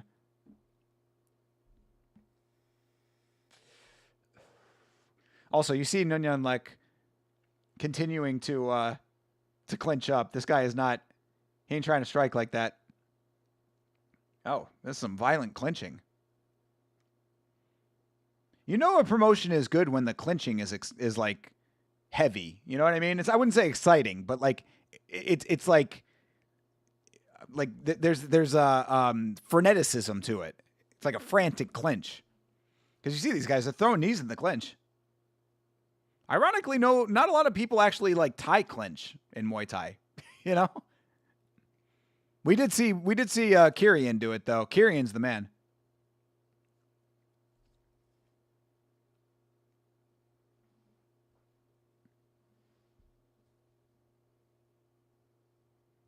That was a nice jab. Nice knee to the body from Kyung Lang Lek, and that is the end of the round. Oh, and they're throwing knees at each other after the bell. Little dirty Thai boxing over here. Are we only 30 minutes into the replay, or is that from the fight starting? Yeah, I don't know what happened there. Oh, no, you know what happened? My bad, bro. My bad, dude. No, that was I switched the scene. Yeah, I'll just take that off. My bad, bro. No, I'll give you a timestamp. My bad, dude. We are at 1 hour 23 minutes, and I will give you 10 seconds. 1:23:10. Yeah, I apologize about that, my guy. That's completely on me. I was showing something, and I switched the scenes on OBS, so it reset the timer. I apologize. Yeah, are you kidding? One judge gave that thing to Nunlek? Bro, come on, dude. Nunlek definitely won that round. Getting the full Thai plum is like getting back control. It's an incredibly dominant position. True.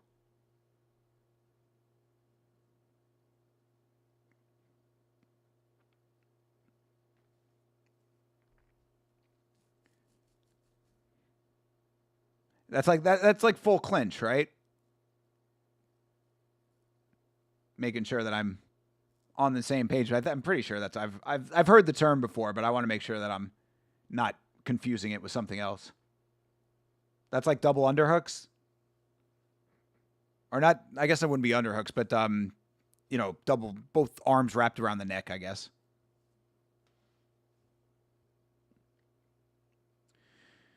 I wonder how much they get paid. Yeah, that is a good question. It gets paid in bots. And there's my little ring girl, my little cutie Utie with the chin that I have to wrap my head around. More ways than one, haha. I heard they get paid in Thai butt. It's Thai bot, my friend. Hey, scrub in the corner. We saw the mop. Mop man is back. If you knew that the mop man was back and you said it in the chat before it happened, would that have been the mop man prophecy? Just a question. Yeah, the full Thai is both hands behind the opponent's head, fully controlling it. Yeah, true. Yeah, the Thai. I that's what I was saying about the Thai plum. That's the. I have heard that term before. Oh, drop? No, that was a slip. Hell yeah.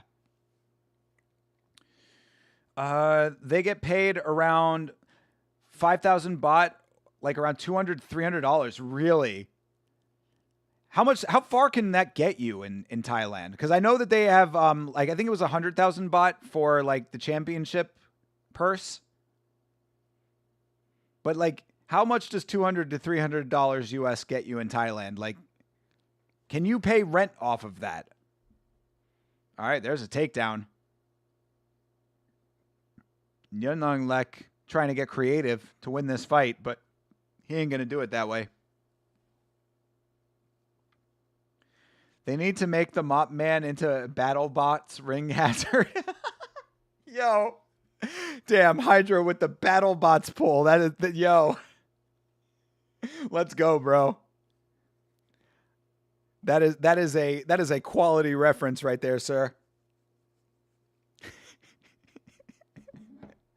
You just hear the American commentators like, he's in the clinch, he's going back, but can he survive Mop Man? Mop Man has entered the ring. Oh, you see that mop probing. He is getting dangerously close to the slick.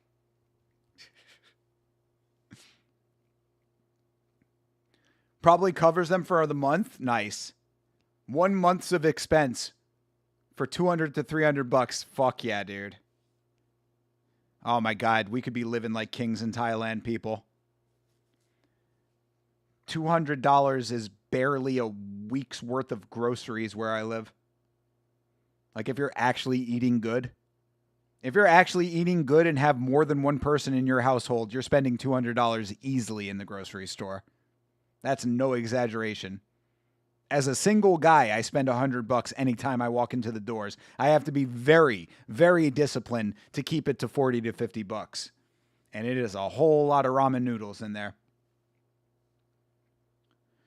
That didn't look like a defined kicking motion. Mister, those takedowns aren't allowed. True. We have seen very loose refereeing in some of these promotions this week. I would suspect that RWS's refereeing is, you want to let the guys fight, I'm not here to stop the fight. I'm here to control the fight. Yeah, but by controlling, you need to do that. Yeah, but I want to let them fight, though. These dudes fight like 2 to 3 times a month. Yeah, true. These guys must be living like kings. $500, $600 in Thailand. These are the dudes that are out there in the fucking, what are those called? Like the companion clubs? What are those? What's the name of those? Not escorts, but like they haven't, I think it's called companion clubs. Am I wrong? It's Japan I'm talking about, but like, or hosts, right? They got the Japanese hosts, which is basically like a chick that they just pay to talk to you. That is some deep simping. I got love for Japan. No disrespect to Japan and their culture, but bro, if you are paying a woman just to talk to you, ooh, that is down bad. That is down real bad. All right. Nunyanlek got that last round. It is all tied up. How is it all tied up? The one judge who gave Nunyanlek the first round gave the second round to Hyukonglek? How did that happen? We got one. We got Sal D'Amato in the refereeing and judging pool over there. But they're also sponsored by Venom, so they're making a ton off of that. I mean, the fighters aren't necessarily sponsored by Venom. The promotion is. It could be the exact same as the UFC. The fighters aren't getting paid by Venom over here. Fighters don't get shit from Venom. Oh my God, this chick would be like absolutely fucking perfect if it wasn't for the chin. Like I said, I got a thing about chins. Vitz King will tell you this. If you go into our very old VODs, you can hear me talking about it. I remember me and Vitz King talked about it on stream at one point. Then they get sponsored as well. Not a lavish lifestyle, but pays the bills if you just want to train and bang your whole life. All right, hey. Could be worse, bro. Could be worse. Oh, there's another trip. This time it was Nunyanlek. Oh, Kunhanglek, excuse me. All right, they break. It's all tied up. This could go either way. Let's see who gets it here. Bro, these guys are trying for some crazy knees. Bro is just high stepping into the knee right there.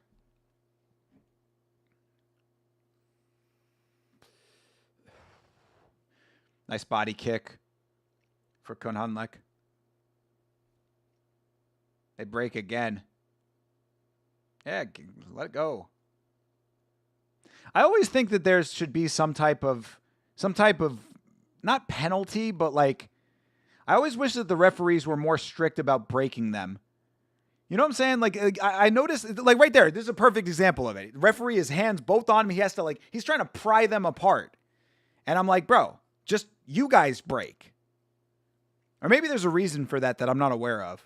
Yeah, see, he's like, bro's having to slap his hands. Like, no, dude, the referee should not have to do that. If I say break, clean break.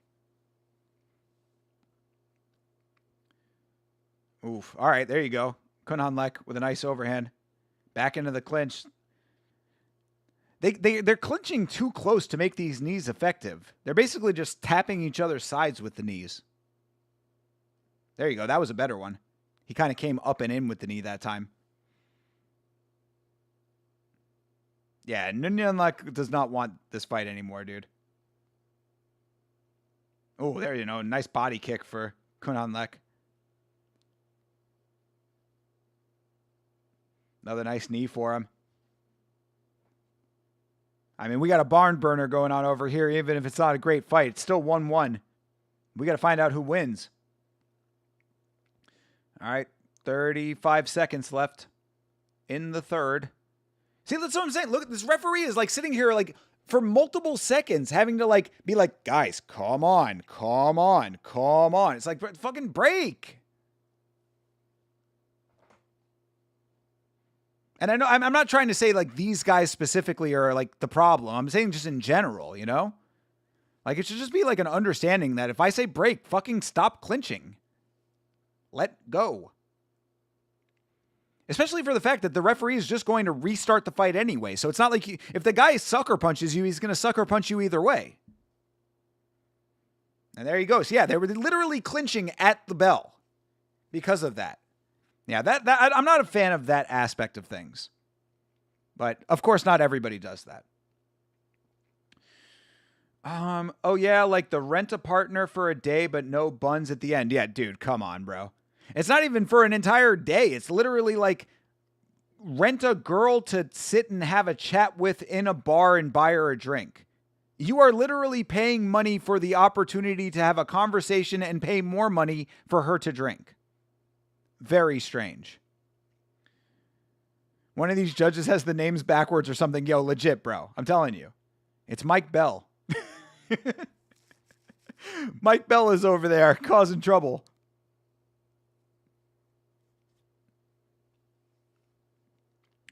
That chin could defend an uppercut without parrying. Those are strong genes. Are you talking about the ring girl? Ha. I mean, shout out to her. She is a cutie patootie, but like I said, I got to think about chins. What can I say? As I always say about a woman's chin, it's not something I notice, but if it is something I notice, it's the only thing I notice. I only date women with the Uriah Faber chin. Then, bro, I'm glad you exist. You can have every one that I am casting aside. Like every other sport, nobody respects the ref's directions. You know, Hydra, I mean, like, it really does just, it's a bigger signal of where we are on the planet in 2026. Somebody says to do something, maybe I'll do it. Somebody in a position of authority says to do something. I mean, if I think so, if I want to. Hey, all right. Kunhanlek wins the fight as expected. Knew that was going to happen. 29-28, close fight, though. I mean, you know, closer than expected. Crazy that, those scorecards are crazy. A little weird there. That's what weirds me out in Bangkok, seeing 60-plus-year-old white men with a girl that looks 15. Well, Lachlan, that's the quiet part out loud when it comes to Thailand, unfortunately. Yeah. You know, it is a very unsavory and very disgusting practice, but they call S tourism. If you pair the S with an E and then the letter X at the end, I don't know if I can say those words together. TOS bothering me, but you know what I'm talking about. Yeah, that's a big problem over there. And from what I have heard, underage people are involved sometimes, and that's very gross. You know? People who should be in the Epstein files are running free over there, and it just doesn't seem like something that's being cracked down on hard enough, unfortunately. So, again, that is the quiet part out loud. All right, because we have a title fight coming up here, I'm going to run to the bathroom very quickly. I'm going to leave the stream going. So when we come back, I believe we're seeing our little ladies over here. Marie Rumette versus Zidania. Coming in right after the break. So do not go away. Keep your streams running. I will keep mine running, and we will be right back for a title fight.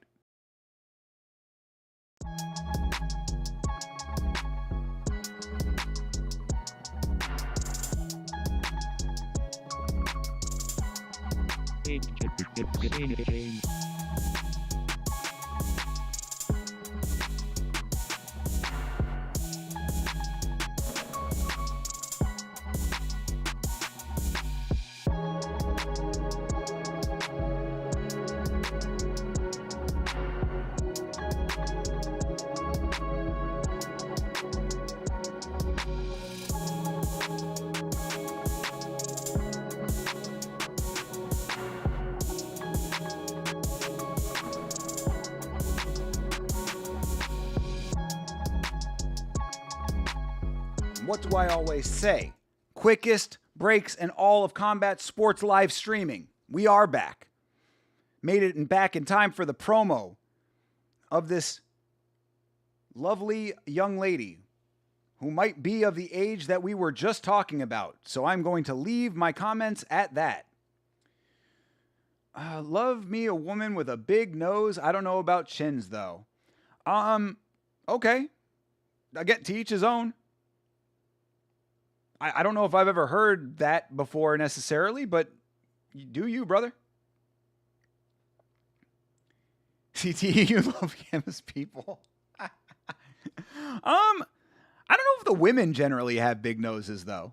You know what I'm saying? I like, honestly, this is the funny thing about me. Y'all think that I get the nose from that side of the family. It's not that. I get the nose from the Italian side. I've seen they have actually a big nose competition in Italy. This is a real thing. So all of y'all thinking that the nose comes from that side, it's not. It's the Italian side that the nose comes from for me. So maybe it's Italian girls that he would be looking for. Because I'm telling you, I don't think that I mean, sometimes, yeah, there are some. But like, I don't think that it generally goes to the women for the most part. But I don't know. Like I said, I have known some. CTE, have you ever seen a woman named Abigail Shapiro? I've seen both of Abigail Shapiro. Imagine being a TIE fighter, fighting in one and winning a $50,000 bonus or $50K bonus. Yeah, true. Yeah, that's fucking, yeah. If it's actually $50,000, but they give bots in one too, don't they?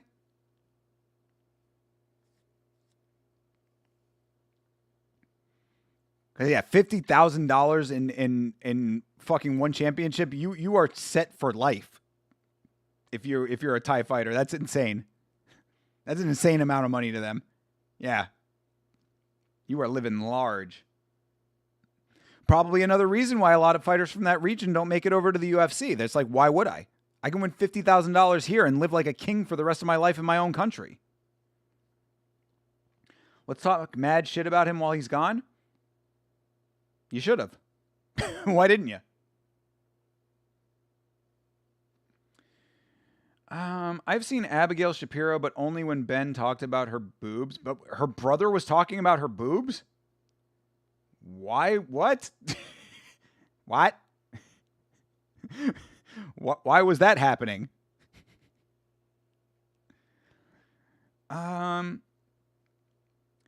He's right. The Jew side is non-Jew looking. No, I mean, not true. The Jew side is Jew looking, just not where the nose comes from.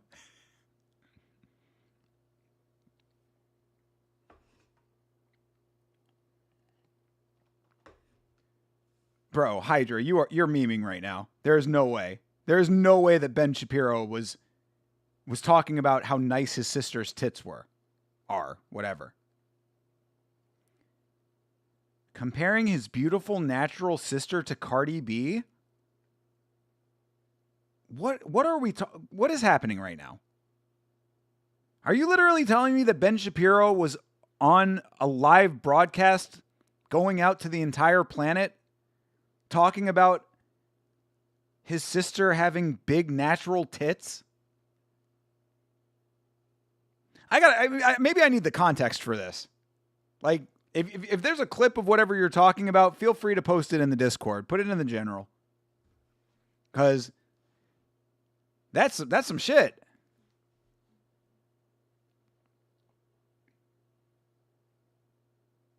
Yeah. He's lying the Italian side is the Jewish looking side.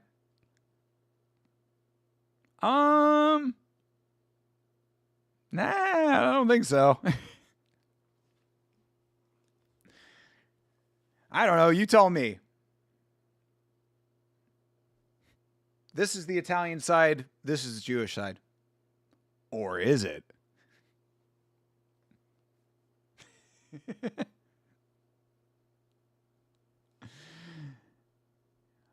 Zidania is here. She's got the Thai flag in her hair, I think, right? Actually, it kind of looks like the Colombian flag. At least the colors.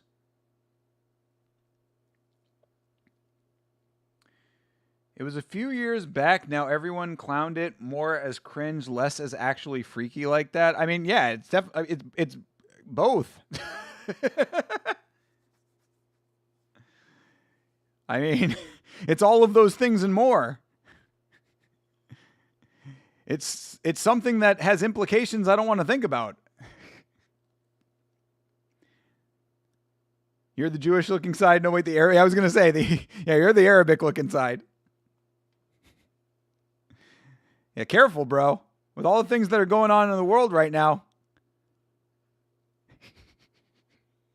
You're going to be out there being like, no, papi. No, I know Arabic. I'm Dominican.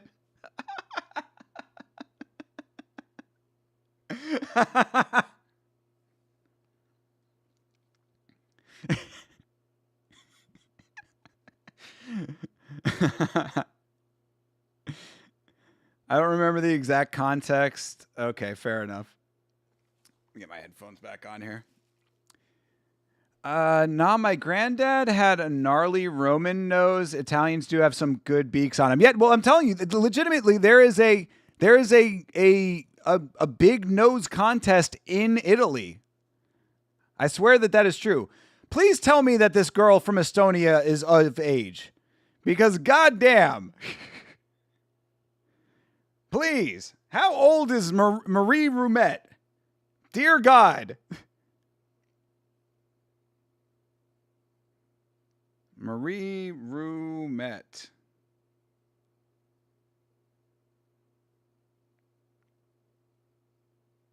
Marie Rumette age. 26. Okay, thank you, God. Didn't want to have another incident like the national anthem singer at the Jake Paul card. Or is that Canelo Crawford? I think it was the Jake Paul card. They've got the darts walkout song for her. The darts walkout? Fucking Katy Perry? Oh, were you talking about the other girl? I don't know what the darts song is. What's the darts song? It looks like the Romanian flag. Yeah, that's what I was going to say. For the other girl, yeah. Either that, Colombia. I guess some of those colors are similar, you know? Oh, yo. Fuck yeah, dude. Now I know what you're talking about, Hydra. That's great. Yo, that clip is fucking dope as fuck. Shout out to that guy, bro. Shout out to that guy. That dude was commanding the crowd, bro. Hell yeah. You're going for Marie? I mean, I don't care who wins, but I mean, she's nice. You would not have guessed 26? I mean, she looks 14. And I mean, like, to be fair, she is fighting a 19-year-old. That's another reason why I'm always like, I know I should just not ever say shit about anybody that, that you don't know about. But like, it's fucking tough, bro. Because it's like, she's 26 and looks 14. She's 19 and looks 14. You know what I'm saying?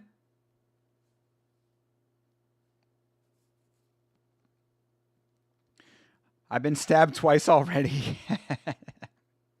I'm glad you're alive. Roman nose is a phenotype for a reason. Big truth. I gooed to Roman noses. Don't tell Mrs. Vitz that. She's going to get a nose complex. You're trying to tell me my nose is not big enough? What do you think about Taylor Swift? I like some Taylor Swift songs. I think Taylor Swift is gorgeous.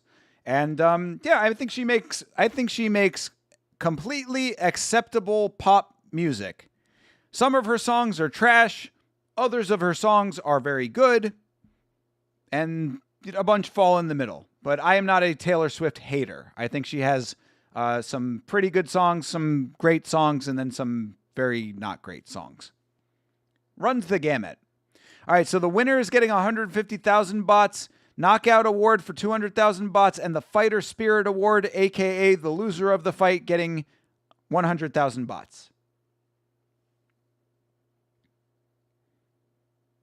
I can't believe people actually pay thousands for her concerts. No one should ever be paying thousands for any concert. I think that's absurd.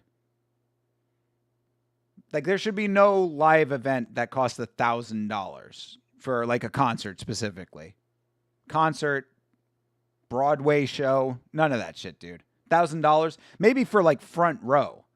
But like, if we're talking about like average, ticket price, $1,000 is absurd. No one should ever charge that much.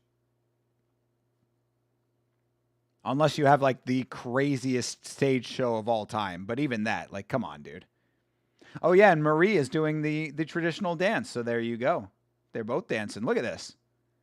Thank you for dancing, ladies. Something I've said before in my life. Jesus, Yama, don't say she looks 14 after I infer she's attractive. I know, bro. This is the problem. I'm telling you, bro.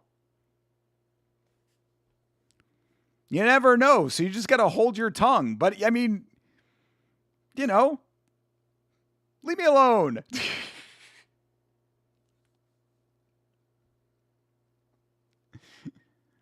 I guess just always ask for ID is what I'll say at the end of the day. And then... calm down. I just said we all love her. True. I think that is Dawn's younger sister. Dawn?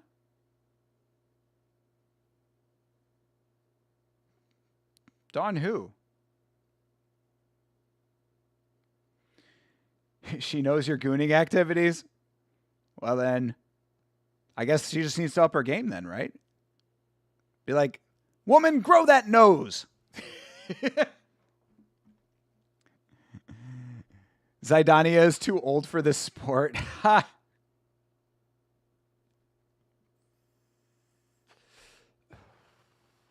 I mean, she's going up against a much older woman. 26 years old.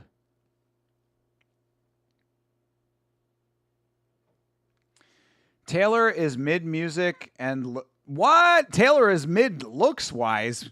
That's a wild take. You can say that her music is mid, but Taylor is amazingly gorgeous. I think Taylor is a beautiful woman. Her earlier songs were catchy. Her newer stuff sucks. I've liked a couple of her newer songs. I heard that new album was bad though.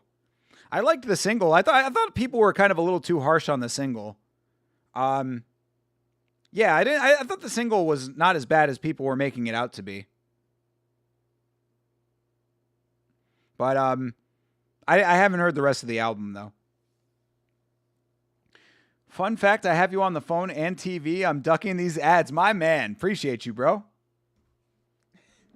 Thank you very much, bro. Appreciate you, man. Thanks for being here, Vitz. Thanks for being here virtually. One of these days, we're going to get you back IRL. I saw Taylor Swift in concert at Six Flags before she became famous. Didn't even know who she was. Then a couple years later, she had some hit songs on the radio. That's crazy, dude. That's the same as those people that saw fucking, oh my God, Chapel Rowan. I saw a clip that was going around of Chapel Rowan performing out like at an outdoor, like not even a venue. She was performing at like, I guess a county fair or something. But it was for like 50 people max. It was like for nobody. She was playing Good Luck, I believe, which is a huge hit now and her best song in my opinion. That is crazy though, Meat Rocket. That's awesome.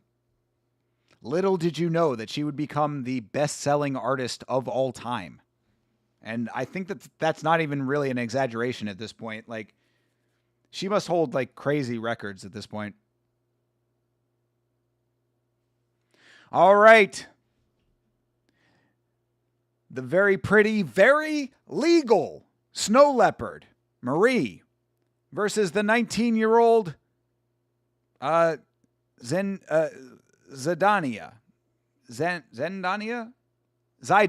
excuse me. All right, fight's underway. This is a championship fight over here. Her sister is in the same gym as Duong Don Noi, an established Muay Thai. Oh, got you. Okay, got you. Thank you, bro. I did not know that. I don't know if I'm familiar with Duong Don Noi.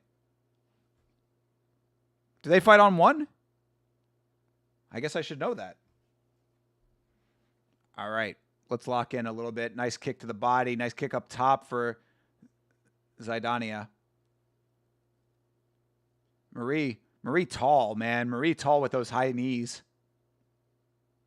All right, they clinch up. Ooh, nice strike in the clinch for Zaidania.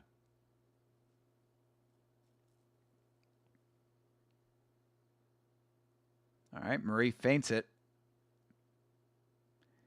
Marie feints, then strikes her way right into the open clinch of Zaidania. It's a 5-round fight.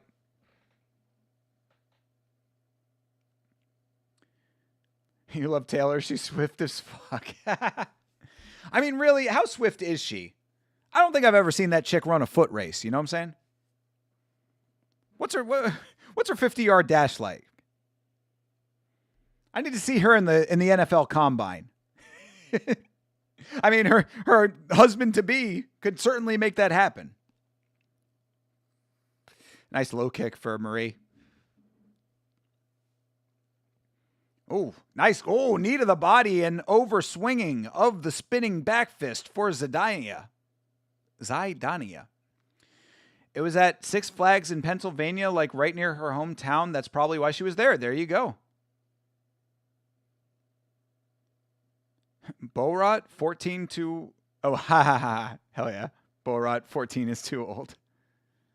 All right, that was a fine little feel-out first round.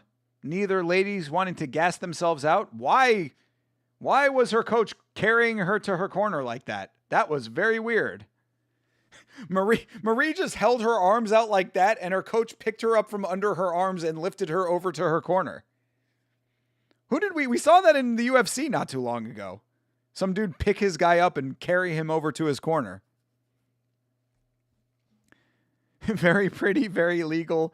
English second language mother offering her daughter for marriage.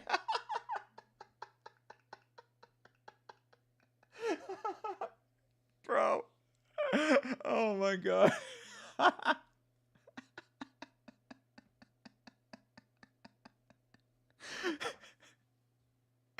She's got her up on an apple box. Very pretty, very legal. Bro. Goddamn Hydra. Killing me, man. All right, hey, open scoring. So Zaidania wins round 1. It was a close round because it wasn't really a very active round, but all 3 judges gave it to Zaidania. So our girl Marie is down 1 round. Yeah, Duan Don Noi on 1 championship. Okay, got you. Thank you, Nav. I will keep my eye on it now. How many people in the family as far as fighters go? He just wants to touch her? I mean, don't we all? I don't know if necessarily under the forearm or, under the biceps, What is this part of the arm called? Because I know obviously bicep, tricep, whatever, but like this is the forearm over here. But what is this part of the arm called? The upper arm? Oh, different ring girl. Where have you been all card? We've had the same ring girl all card, and then all of a sudden this other girl comes out.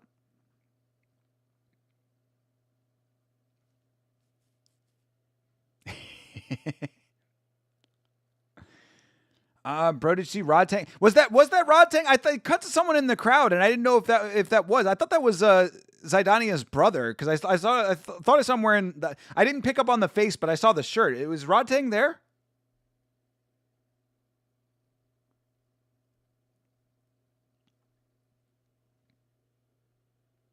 Yeah, I didn't catch the face.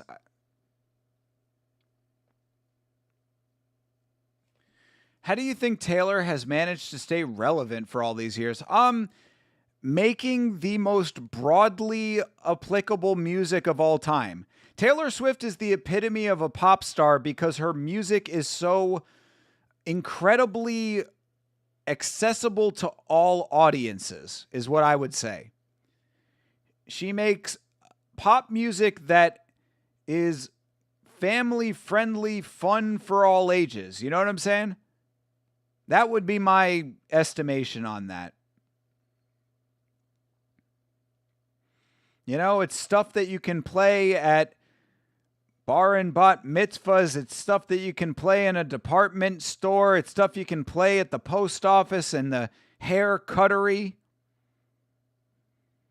It's catchy enough to sing along to without being obnoxious or offensive. Also, I guess to a lesser extent, all the little dumb beefs that she has gotten into and writing about her ex-boyfriends probably plays a little bit of a plays a little bit of a part in that. Tuong Da Noi is Rod Tang's sister-in-law. Oh, how about that? It was Rod Tang. Okay, cool. Hey, right on. Again, getting carried to her corner, even though she was down the first round. Let's see if she won this one. Kind of a slow fight right now. Not really very exciting for a title fight. Taylor Swift appeals to all races too. I don't know. I'd be curious to know what the black the African American audience feels about her. Like, how does the black community feel about Taylor Swift? I wonder.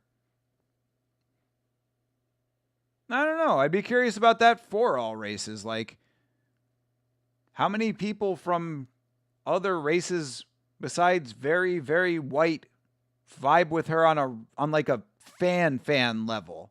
You know what I mean? Like, how many people that are not white actually buy her records?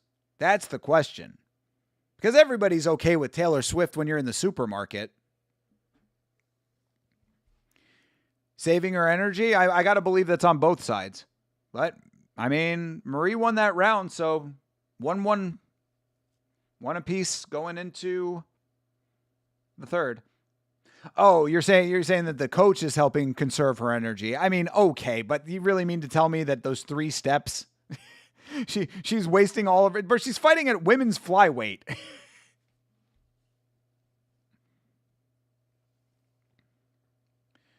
Your sister loves her and she's black. Okay, fair enough then. All right. Good deal.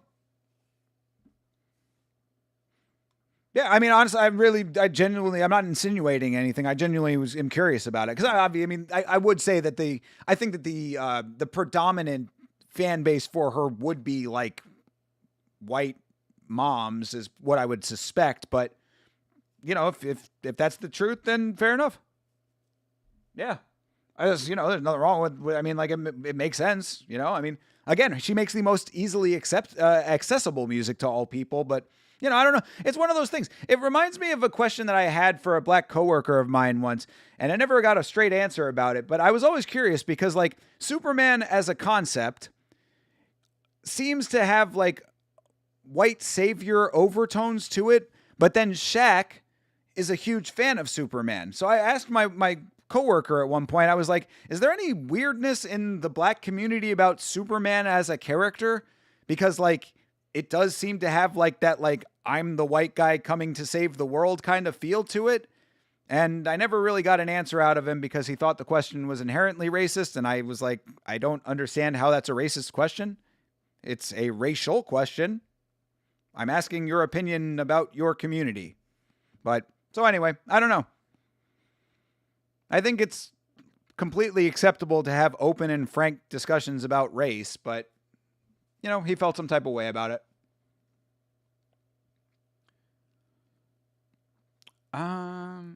You have to be at least 50% white and live in a Western country to actually like Swift. Well, Jeremy Hall just proved that to be completely wrong. Hydra.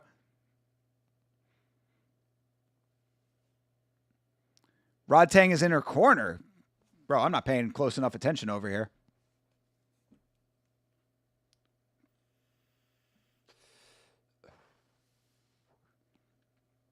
All right, nice knees from our girl Marie. Nice elbows as well.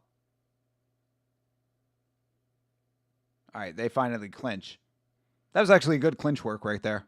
being active in the clinch. Ooh, that was a nice elbow from Zidania.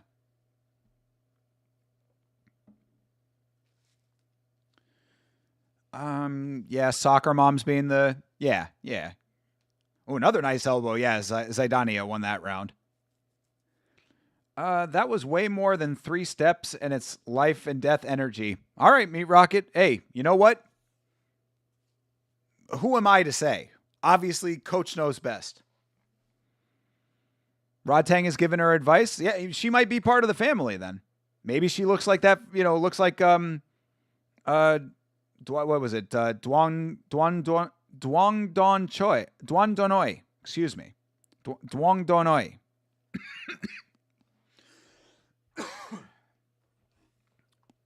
Very interesting question. My sister paid like $1,000 plus for it. Wow, so she's a real fan. Hell yeah. Okay.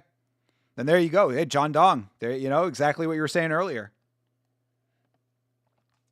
Yeah, that's a fan right there, dude. Jesus Christ. Like, I could not imagine a concert I would ever pay that kind of money for ever. Shit, dude. I thought paying over $100 to go see Nina Girachi was a lot of money.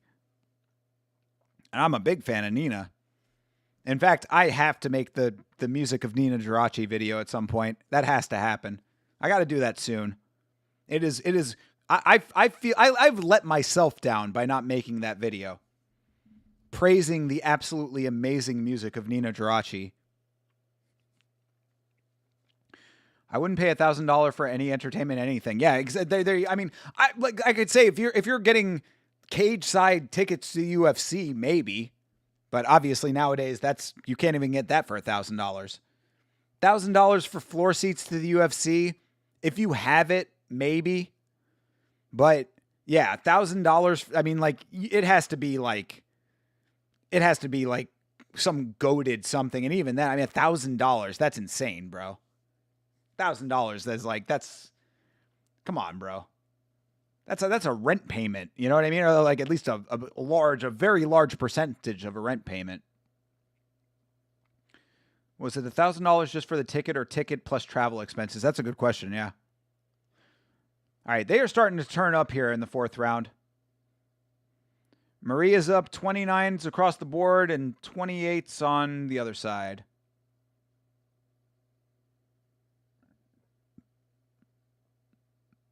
How was Marie? Did Marie won that last round on the cards?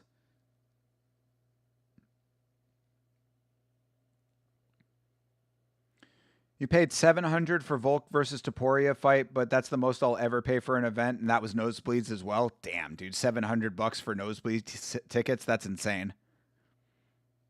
Yeah, I would never be paying that kind of money for the fights. I memean, like $700 to sit in the nosebleeds, bro. I'll watch it on TV. I think I paid $175 for the last time I saw the UFC, and that was the first row of the upper deck. Like the very first row, like the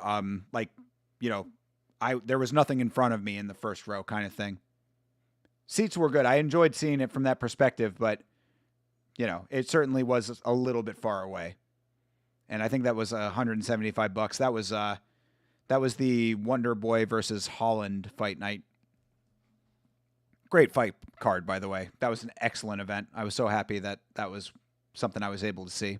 Oh, our girl Marie is bleeding bad out the forehead. We might get doctor stoppage in this fight. Oh, Marie is bleeding. I got to see that replay. Oh, another elbow lands.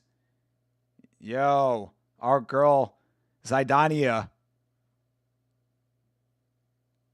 Yeah, she got her bloody, boy. She got the Deus de Guerra going on the hair right now. She got the red streak like Figueiredo in the blonde hair. I'm a white Russian with the same hair color as Marie, and black peoples I've met never considered me a white boy like you Russian. Oh, they're like, you're Russian, that's completely different. Yeah, I've heard that before. In fact, we were talking about Cardi B just recently. I heard Cardi B saying that. where she was like, there's a difference between white girls and Russian girls. So, dude, I don't know about this shit, man. Like, this is why I've always found race to be very stupid as a concept, you know? And you can call it fucking, I don't know, some like cop out, or you can call it, you know, kumbaya bullshit or whatever you want to call it. But I've always been like the, you know, a person who's like, I just consider people, and I really don't like want to bring, I don't think that race should be brought into it, the equation, like just, you know, almost ever. Like there's really no need for it. Sometimes if it's a funny joke or something, maybe it's like, okay, whatever. But God, look at the amount of Vaseline they just lumped into this girl's forehead. Holy shit. Holy fuck. They have gobbed an entire, you know, those little wrist canisters that the cut men have? They put the entire thing into Marie's forehead. Holy shit.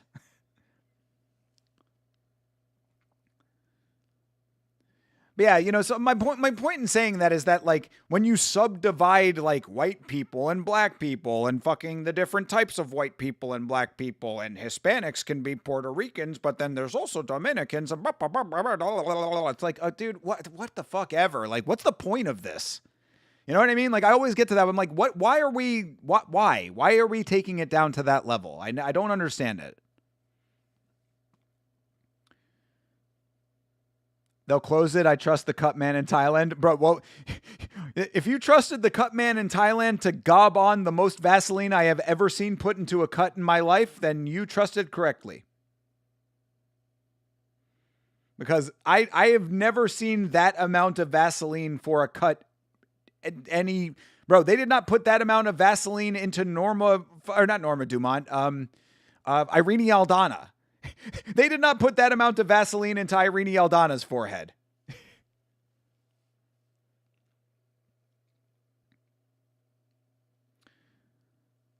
I don't know the difference in white girls compared to Russian girls. They both terrify me. With good reason.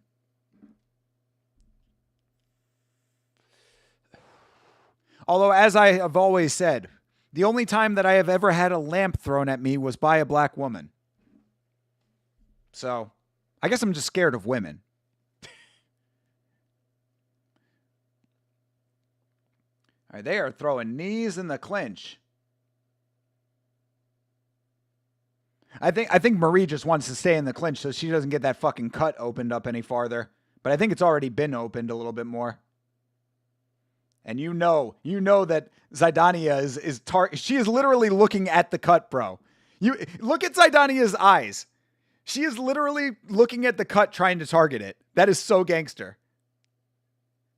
Bro, look, if you look at her eyes, she is looking at her forehead right now.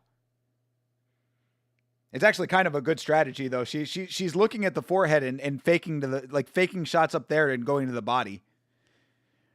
She's probably looking at the forehead because it looks like an axe has taken a piece out of it. Good Lord.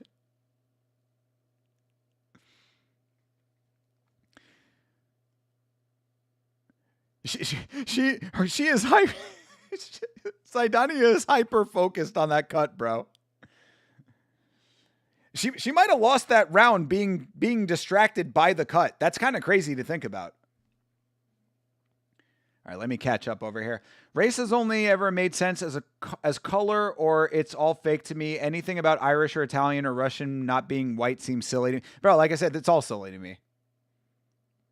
Because like if you're talking about color, then like and going like that far down, you could go black from Mozambique, black from Nigeria, black from Jamaica. It's like, again, what the who gives a shit?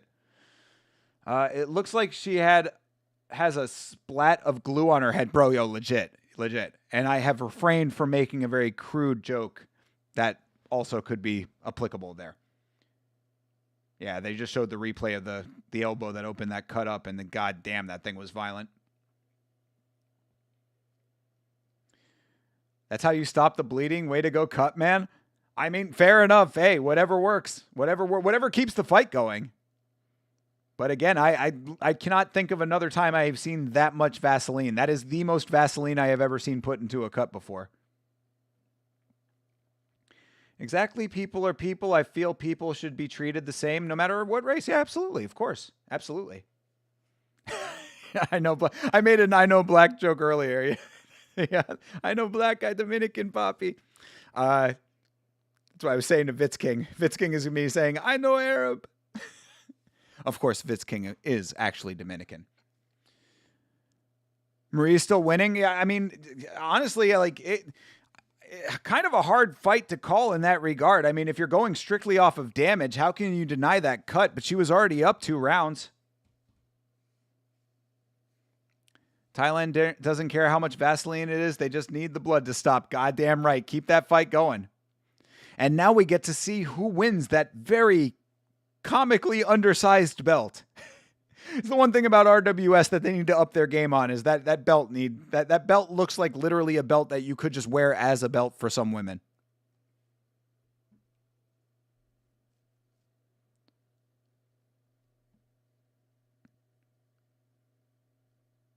$49.46.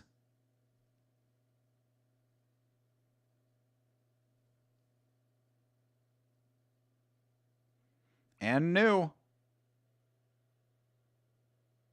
think the title was vacant.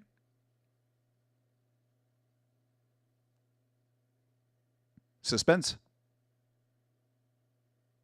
Hey! The Snow Leopard did it! Shout out to Marie. Marie Rumette. The Muay Thai cutie. And new champion.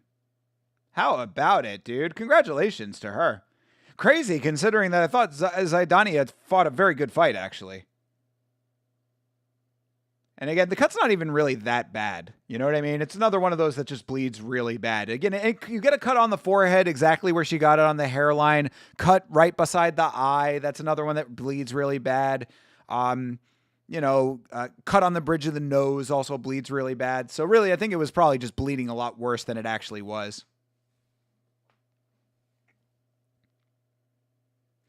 UFC would never allow that much Vaseline. That is legit. Like, wipe that down.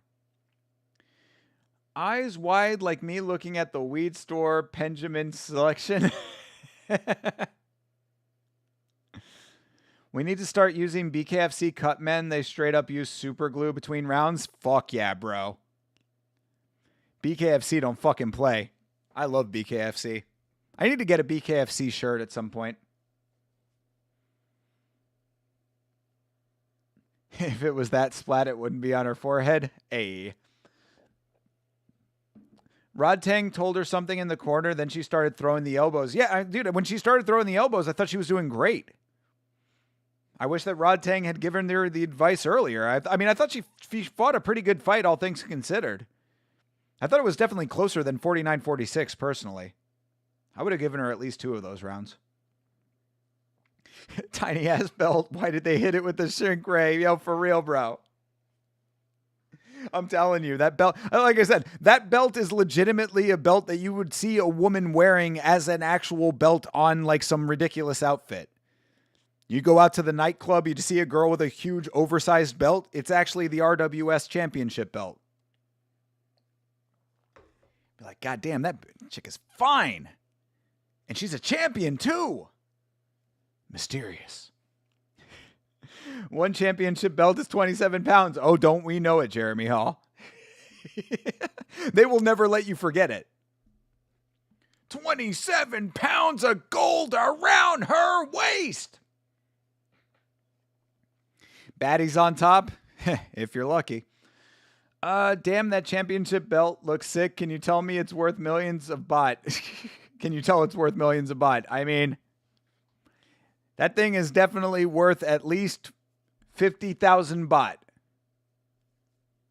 which is the equivalent of a fully loaded pizza. You want all the toppings. That'll cost you either 50,000 baht or an RWS belt. You're just at the counter ordering and you just put the belt on the counter. I'll take a Supreme. I know that stuffed crust costs the entire belt.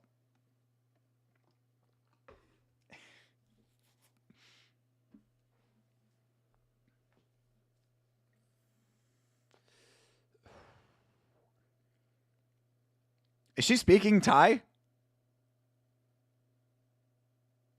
Yeah. I think she was speaking Thai. God, what a legend. What country is she from? Is she from Serbia? Where did she say she was from? Marie Rumet.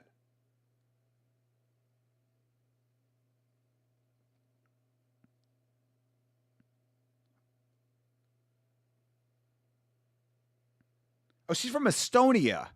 Yeah, Estonia. This girl is from Estonia and learned Thai.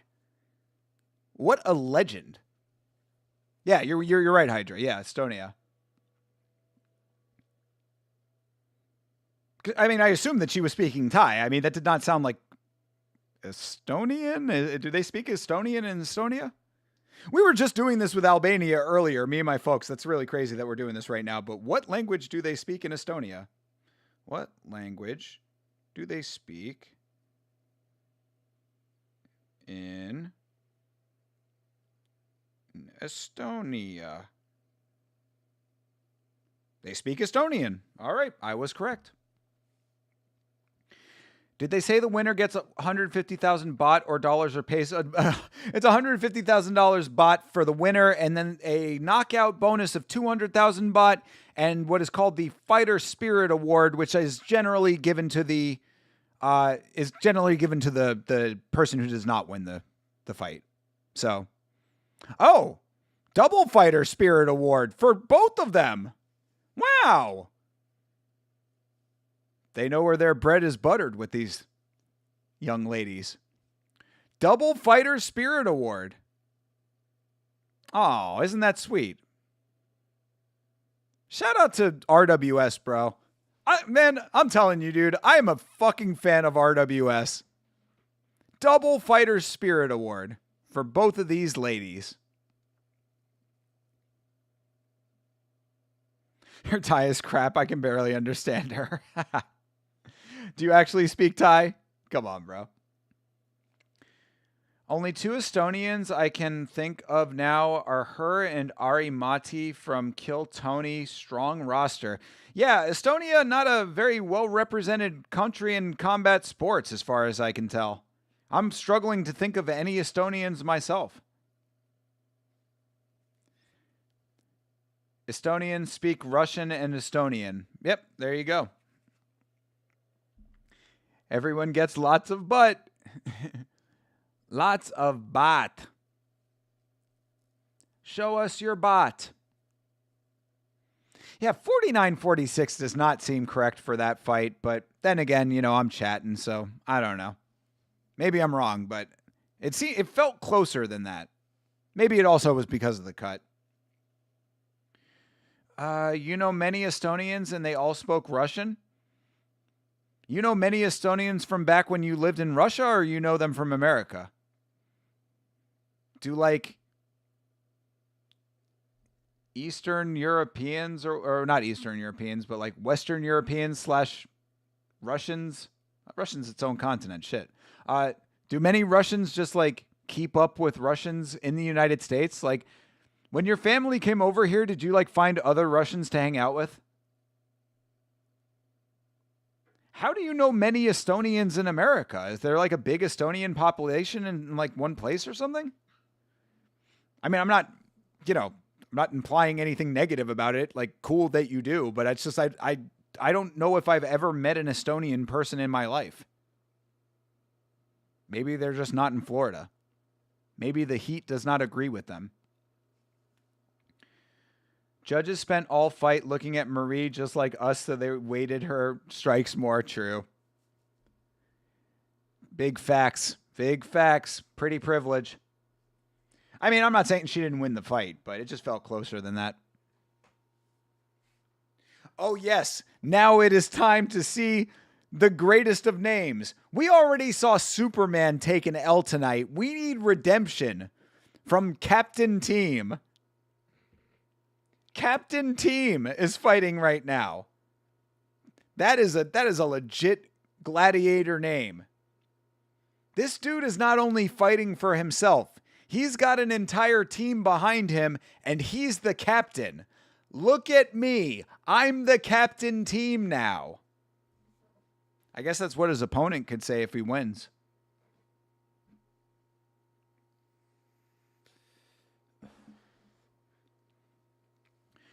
In Northeast Philly, there are tons of people from former Soviet Union.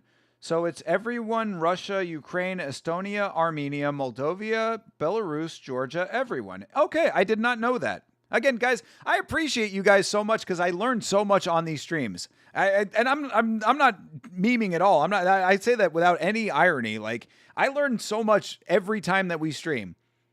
These are actual legitimate facts that I get to use in my day-to-day life. I swear to God, like, I forgot what it was, but it came up. There was something that came, because I was saying that, I mean, this isn't exactly the same, but like I was saying from the stream yesterday when Toby was saying that, like, if he drives 2 hours, he's in France.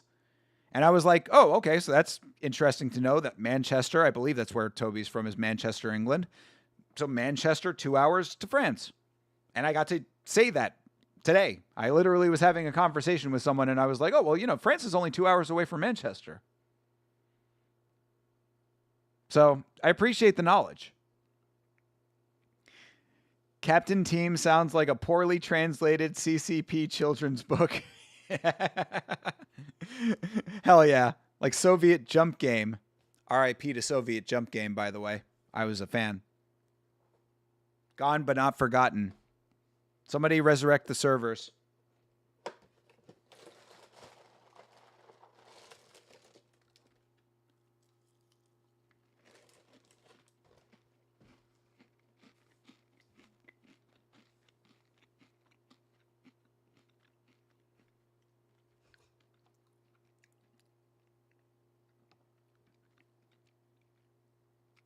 The white guy commentator looks like somebody, but I can't put my finger on who it is.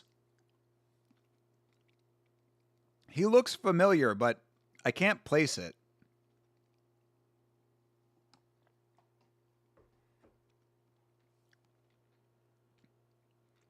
He doesn't look like Shane Gillis, but he sort of has the vibe of Shane Gillis, if that makes sense.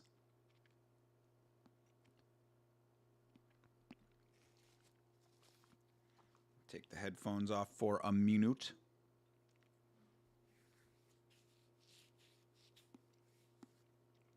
Speaking of which, still kind of crazy that we saw Shane Gillis on the bare knuckle card, Knuckle Mania. I mean, it's not random because I know that Shane Gillis is from Philly, and like the guy that he was there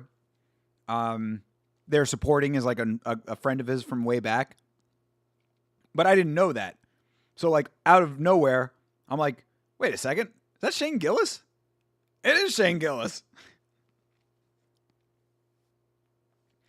All those countries bordering Russia were part of Russian Empire, then Soviet Union for hundreds of years, so they all speak Russian too. Yeah, that I am aware of, yeah.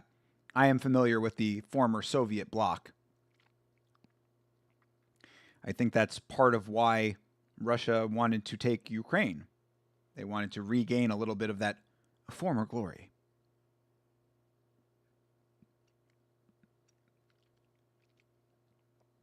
The most recent Russian game I've seen is called Misery Aneurysm 4.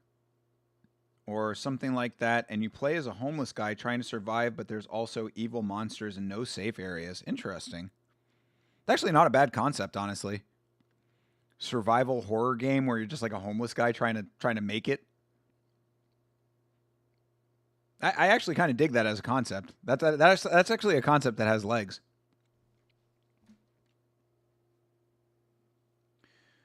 Russian games always seem to hate their players so much. Well, I mean, like, Russian culture, like, I remember hearing one time, like, why people never smile in Russia. And they were like, the reasoning, at least, and, maybe Meat Rocket can back this up or deny this, but the reasoning that I heard was that smiles and pleasantries are reserved for people that you are familiar with, such as family, friends, and like more close, like people that you're close to. That's who you smile with.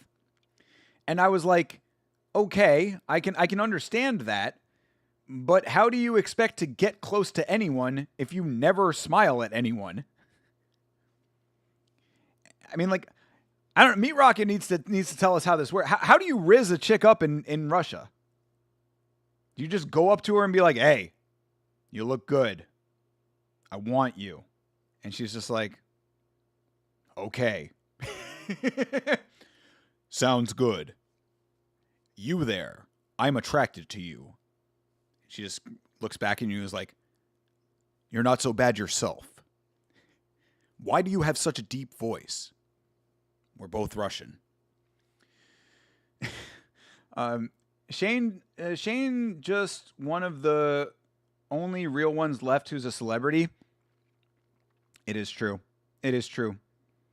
Shane Gillis, not only an actually decent comedian, but also a man with some legitimate, like, spine and principles, which seems to be very sorely lacking in the comedy world nowadays.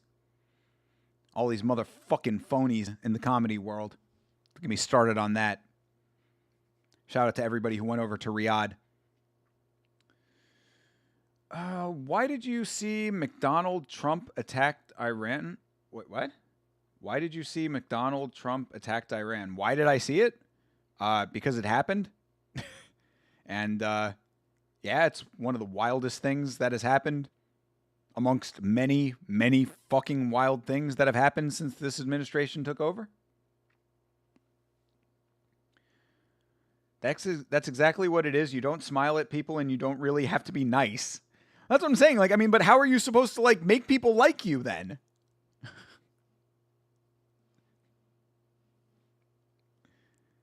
That just seems like a fucking... This seems like a recipe for everyone to just hate each other forever. Oh, yeah, by the way, Jaron Suk is coming out to fight Captain Team over here. Jaron Suk. I think I saw a video about that where if you just go around smiling everywhere in a country of scarcity, it just seems wrong, and it had been that way for hundreds of years. Yeah, I mean, I get it, but like you'd think that maybe they would evolve that once the scarcity goes away. All I'm saying is that I don't understand how you're supposed to, like, warm up to anybody.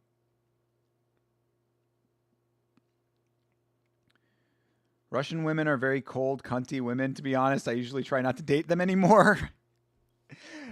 I mean, they do kind of have that reputation. I think that's why. I think Meat Rocket, you're kind of answering the question as to why the certain people will consider white people one type of people and Russians a different type of people. You know? Because that's exactly what Cardi B was talking about when she was talking about Russian women. She was talking about the women who smoke their little cigarettes and go, now that type of shit. No, none of this. Do not. No. That's all I think about whenever I think about Russian women. A little cigarette in hand, just going, no.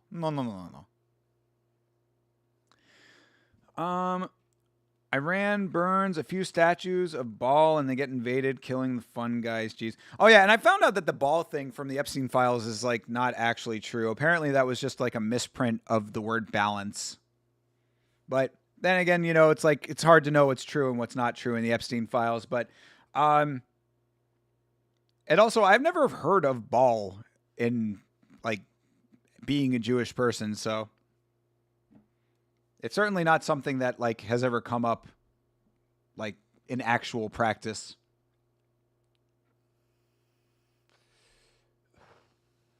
But again, hard to know what's true and what's not true in those files.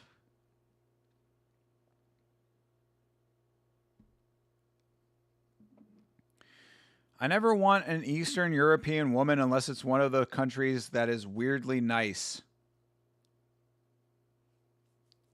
What Eastern European countries are oddly nice?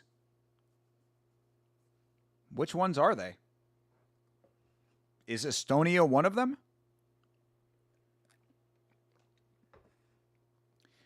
Ball is a demon. Yeah, no, well, that's what I'm saying. It wouldn't have. I'm saying it. I've never heard it come up in scripture ever. Is what I mean. Like demon or otherwise. There actually aren't a lot of demons in the Old Testament. I mean, granted, I'm not very familiar with the Talmud, so maybe it's in the Talmud. Conspiracy, it is, but yeah, I know, I get that part for sure. Like Russian customer service is not, bro. Your cell service is not working. You are fucked. Hello, I need to talk to someone about my phone plan. Fuck you. Russian customer service is non-existent. You go buy groceries, they'll never say how are you or that. Okay, you just give them. They just give you this judgmental stare. Oh God, yeah, I would never get by in that. The funniest thing to me is that like I actually kind of act that way unintentionally. I have this weird thing when I meet new people. I am unintentionally standoffish, but I don't mean to be. I'm just very reserved whenever I meet new people. Obviously, you guys don't see this side of me because you don't interact with me outside of the stream. And on stream, I'm doing the show and stuff. But like, if you met me in person in real life and I don't know you, like I don't generally even make eye contact often. And it's not I'm not trying to be standoffish. I have this weird aversion until I know you, until I'm comfortable with you. Like, I don't know why that is. Like, it's just an odd thing that like I kind of just unintentionally do. But it also comes in handy because it allows me to like let people unfold themselves to me. Like it lets me learn about people gradually over time. So maybe that is like part of the Russian element of things, but really in Russia, it just sounds like all you would basically have to like make people like you via attrition. It's an attrition war. You are going to like me, damn it. That's what I'm saying is unless one of them is weirdly nice and I don't know about it. Got you, Hydra. Got you. Yeah, true. No Eastern Bloc Slavic countries are nice. What about Estonia? Little Marie seemed very nice. Marie is so nice that she learned Thai. Old Testament Baal was one of the demons the Canaanites worshipped. Yeah, I'm saying maybe it's just stuff that I never like encountered, but I had never heard it brought up in like anything that I ever witnessed. I just assume most people don't want to interact with me if I don't know you because I don't want to know you. Wait, what? I just assume most people don't want to interact with me. Oh, okay. Don't want to interact with me if I don't know you because I don't want to know you. I mean, wait, are you saying that that's what other people are saying about you or you're saying about them?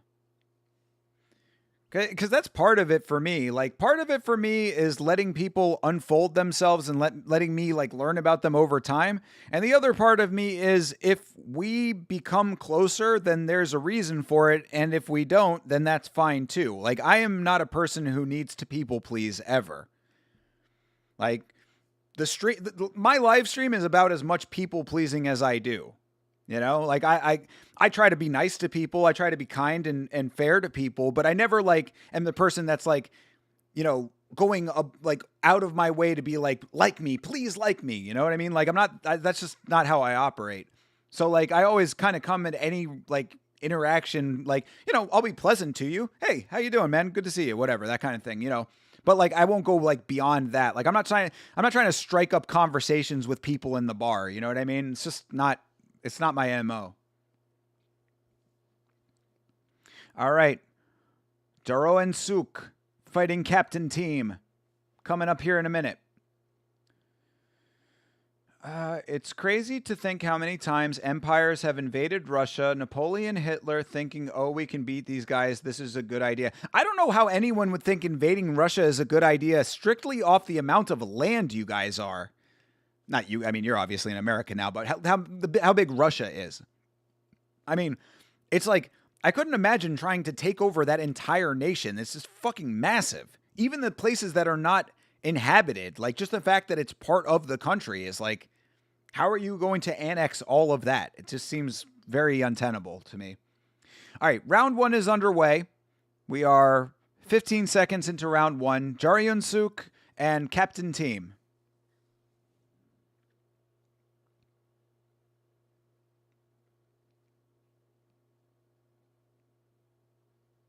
Oof.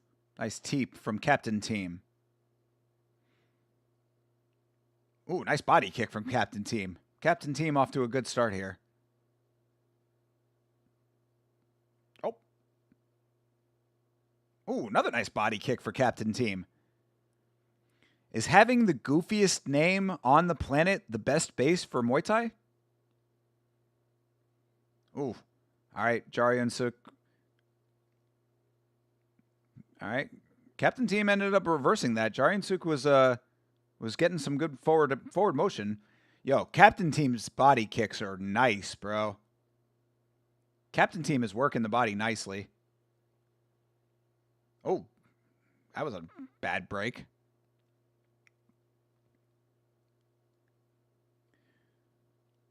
I just assume they don't want to interact just because I don't want to know anyone new generally, so I don't start interactions.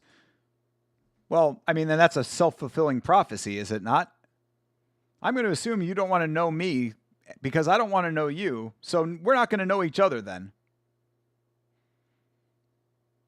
Certainly not a great way to meet women, I would suspect. Mother Russia always has Mother Nature on her side too. True. And Mother Earth. Deadly triple team. Mother Russia, Mother Nature, and Mother Earth. They form the Triforce. Actually, that might be the Triforce from Zelda. That's what Link is holding up over his head. Mother Earth, Mother Nature, Mother Russia. Mother Nature. Still kind of worked. All right, another break.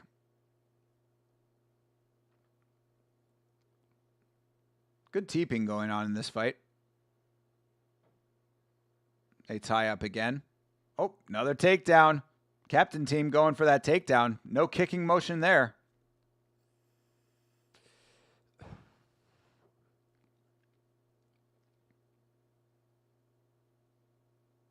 Oof. Nice shots to the body on both sides with the knees. Good clinched knees over here. All right. They break up again.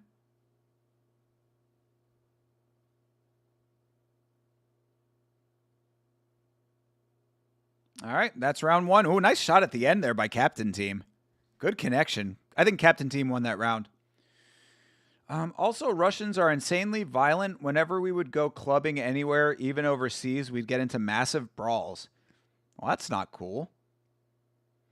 That's what I'm saying, bro. Like, I mean, like, I don't have anything like specifically against like that area of the world, but like, there's just like cultural elements of like Russian culture that like don't seem like they are my cup of tea, I guess is what I would say. You know, I've seen many very beautiful Russian women, and I've known some cool Russian people. I know a cool Russian person in the chat right now. But when you say things like that, it's like, shit, they're cold, they're mean, and they start fights. What am I supposed to do with that? Bleeding Edge. One thing all these fight promotions need to leave in the past is that tilted angle zoom during introductions. I can't be the only one that gets dizzy from it. Used to be Pride used to do it for everyone. True. I don't get dizzy from it, but I certainly wouldn't miss it if it was gone. I know exactly what you're talking about too. Yeah, it's definitely unnecessary, for sure.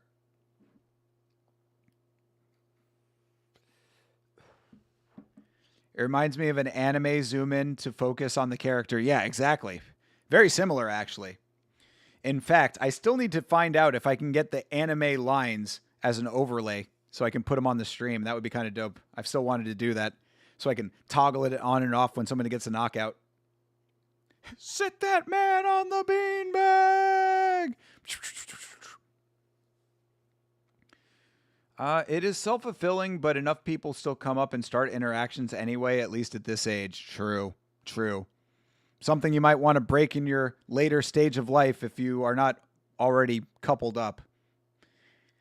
Because I'll tell you, that'll start to dry up at some point. Maybe not. Maybe some people are just likable forever. Maybe just no one likes me. You know, I have thought that before. All right, round 2 is underway. We are 25 seconds in. I didn't even see the judges' scorecard. Did they give it to Captain Team? I got to hope they did. Captain Team definitely won that round. It works in anime, but not live events with cameramen. True, Bleeding Edge. I feel you on that.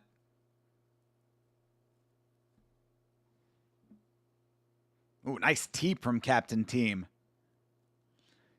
Oh my God. Yo, Captain Team. Captain Team landing over here. Captain Team said, yo, if I'm going to have a goofy name, I better fight like an absolute Chad. He is doing that. Sounds like Hamzat and Armin getting into fights everywhere they go. True, although I have heard conflicting reports about the Hamzat issue with the Marine or whatever that guy was, Navy person. Because that guy apparently was asked to provide proof and he didn't, and then he deleted the post. So I don't know how true that is. But if it is true, I mean, it's an odd thing to lie about. You know what I mean? It's a very odd and very specific thing to make up. But, crazier things have been made up. So I don't know. But Armin, definitely. Armin, if I didn't have to do stuff today ended up kind of going in a different... Oh, Jesus Christ. Captain Team just fucking threw this dude to the ground. Jaro and Suk is getting fucking muscled over here, bro. But yeah, today turned into a different day than I had anticipated it being. But had I not had what happened today, not happened, but had the things that I ended up doing today not had happened, I would have probably been doing a video about the Armin deal over there at RAF. That would be sick. Beanbag, bottom right, and lines around the outside. Yeah, that would be great. Hell yeah. I can get like a little animated beanbag that just like kind of goes like that, like a GIF. That'd be dope. I got all kinds of cool ideas for the stream, bro. We need to get a stream deck over here, for real. All y'all better buy some merch. First of all, I need to recoup the fucking overhead cost of the merch. Then I can think about possibly getting a stream deck.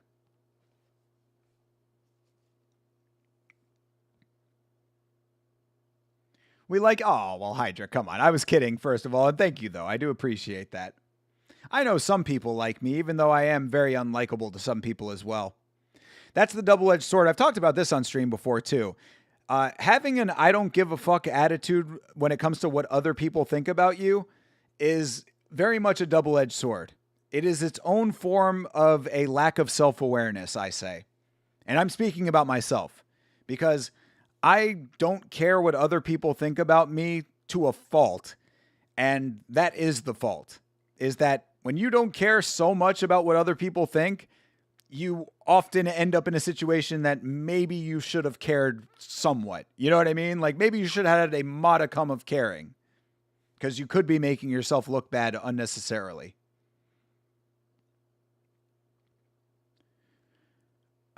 Captain Team got a name for the English audience, and it is putting on a show for the English audience to match it. Bro, Captain Team is fucking rocking this fight, dude. Captain Team about to be Captain Champion over here. That would be awesome if he changed his name.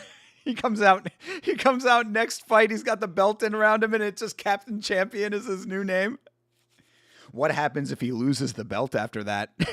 Will he keep Captain Champion? You can never take away the fact that he was a champion, you know?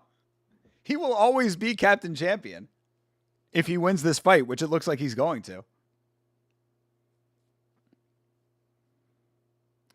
Depends on if he's the honorable discharge, works as a cop now, veteran, or is he a sit on the street and ask me for loonies veteran? I've heard some very specific crazy things from the latter. Well, from what it seems like on his Instagram, he seemed like a pretty well put together guy. Like, I did my research on this, obviously, and he seemed like a dude who wouldn't. I mean, at least outwardly, it seemed like it might have been out of character for him to be making those kinds of claims. So I really don't know why he would like. It's hard to say, you know what I mean? But like outwardly, he seemed like a normal, like military man. Like he's got a family, he's got like, I think he had a wife. Like, you go through his Instagram pictures and it's like normal Instagram, pictures of him in uniform, like that kind of stuff. So he did not strike me as the loony, crazy veteran, begging for change kind of guy. Hey, James Bjorn again. I like Thinker. That's a guy that knows a little bit about what I might be like off stream. How you doing, brother? Good to see you, man. Thank you for checking in at 1 a.m. What are you doing up so late? Get some sleep. You got work tomorrow.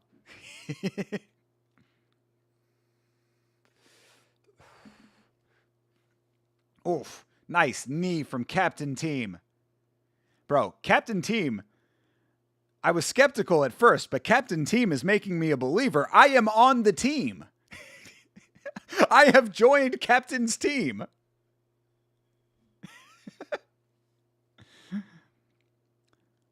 I don't give a fuck attitude will forever protect you from becoming a lol cow because you won't engage the trolls to sway opinion. True. Yeah.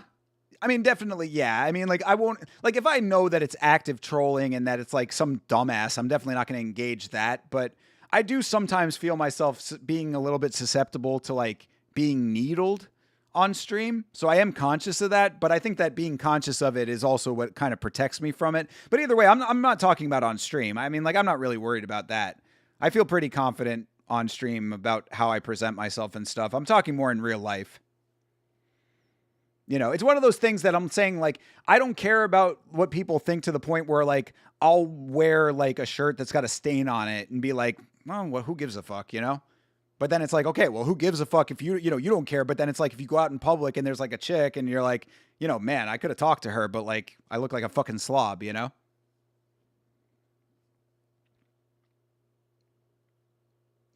That he's captain, former champion if he loses. Oh, is that Captain Team that went down? No. Oh, shit. Bro, are you kidding me that Jarian Suk just got the knockdown? After all that? Oh, he's out, bro. Captain Team. Oh, my God. After all that, dude, this is why Muay Thai is the shit, bro. Jarian Suk was getting his ass whipped in this fight. He was getting his ass fucking whipped and just knocked out Captain Team. Jarian Suk literally has the ability to now say, look at me, I'm the captain now. Bro, Hydra, I know. I was on Captain's team too. I'm telling you, I was a believer. But he got knocked out cold, buddy. Bro. Oh, Captain, my captain, no more. Holy shit, dude. Oh my God. Captain Team has been demoted. He is now Corporal Team. He is now Line Cook Team. What happened? Was it off the was it a body shot? Wait, what happened? Oh, he kneed him in the... Wow. Yeah, okay, this is the angle right here. What happened here? Yeah, I think he kneed him in the clinch. There we go. Okay, this is the angle. My mistake. Okay. Yeah. Oh, my God. No, it wasn't a knee to the liver. It was a knee to the face. It was knee to the forehead in the clinch. While the ref was trying to break him up, is there no rule about that? Can you just keep striking while he's trying to break it up? That seems very weird. Yo, this is the Thai Brandon Moreno right there. That's the main guy of this organization, by the way. But that seemed very strange to me. Hit off the it didn't, but it wasn't broken yet though. It wasn't, it was the ref was still on them trying to break them up.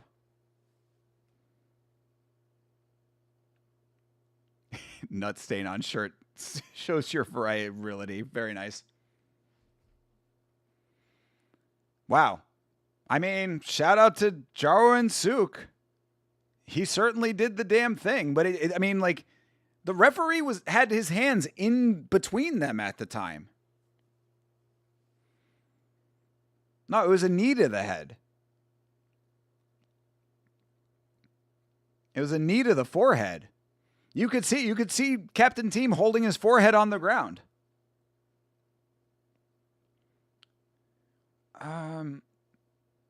Didn't even see the shot. He just fell. That's the thing. It was in the clinch. It was in the clinch that it happened while it was being broken up. God damn, I love a knee to the head, but not against my bandwagon pick on a small card. Exactly, Hydra. But, I mean, you cannot fault a man for winning 200,000 baht. This bro is walking away with a fortune in Thailand. $200,000 baht plus a $150 win bonus. This dude just won $350,000 baht. He's never going to be hungry again. This dude is going home with both of the ring girls tonight.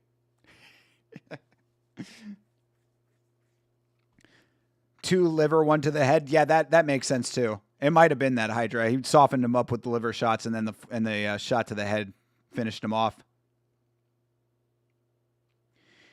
His KO came after the ref put his hands on both. That's what I'm saying, Nav. This is what I'm talking about. The referee was breaking them up at the time. So I don't understand why, like, how that's legal. Like, that would seem controversial to me, but, like, should that not have been a disqualification? I mean, like, if you're not supposed to strike during the clinch, right? I mean, during the clinch break. But as I've said, I really do very much believe that in most promotions, we're getting very loosey-goosey refereeing. And Muay Thai, at least at the the RWS level, is very much loosey-goosey. One of the sneakiest knees to the head I've seen. Yeah, well, probably because it was during a time he should not have been throwing strikes. I can't get enough of that championship belt. Looks freaking sick. I'm telling you, I'm waiting to see a supermodel at Paris Fashion Week wearing that belt when she walks down the runway.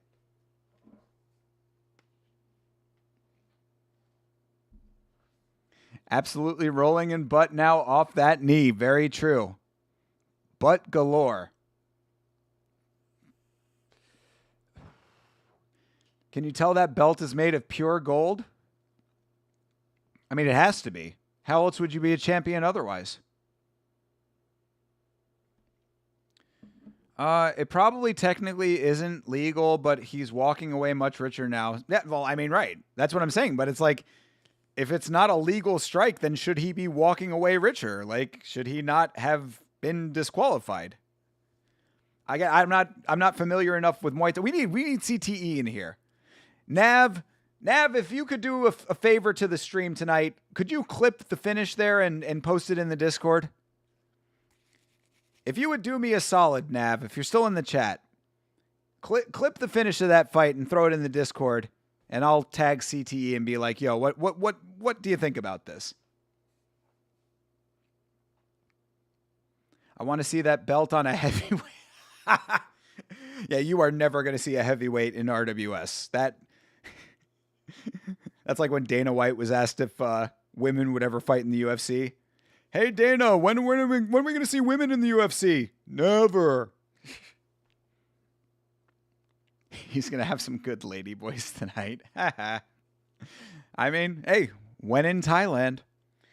It's not illegal if it doesn't get called. Bleeding Edge, that is the biggest of big facts right there. And that's kind of what I'm saying too. It's like, I mean, if it's not a legal strike and it doesn't get called, then why are people not just striking crazy in the clinch all the time? RWS t-shirts. I want one. Me! Give me an RWS t-shirt! You think RWS would ship to the United States? I'm not even joking. I want a Deep t-shirt real bad. I need to contact the Deep promotion. Just like eye pokes and fence grabs, true.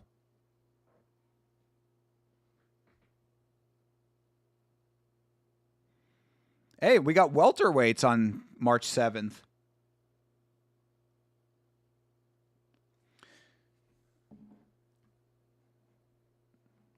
All right, we have two more fights coming up here from Rajadamnern Stadium. They got a t-shirt cannon? They very well might, bro. Like I said, this is the equivalent of an American basketball game, the way that they have this thing set up over there. The stuff they do on the Jumbotron, you would be seeing that at American basketball games like all the time. So since we have two more fights left, I know that I just took a break not too long ago, but you got to realize you caught me after dinner, so had some liquids with dinner. So I will BRB real quick. We'll watch these last two fights, and then we will call it an evening thereafter. Do not go away. Thank you for sticking around.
We are back.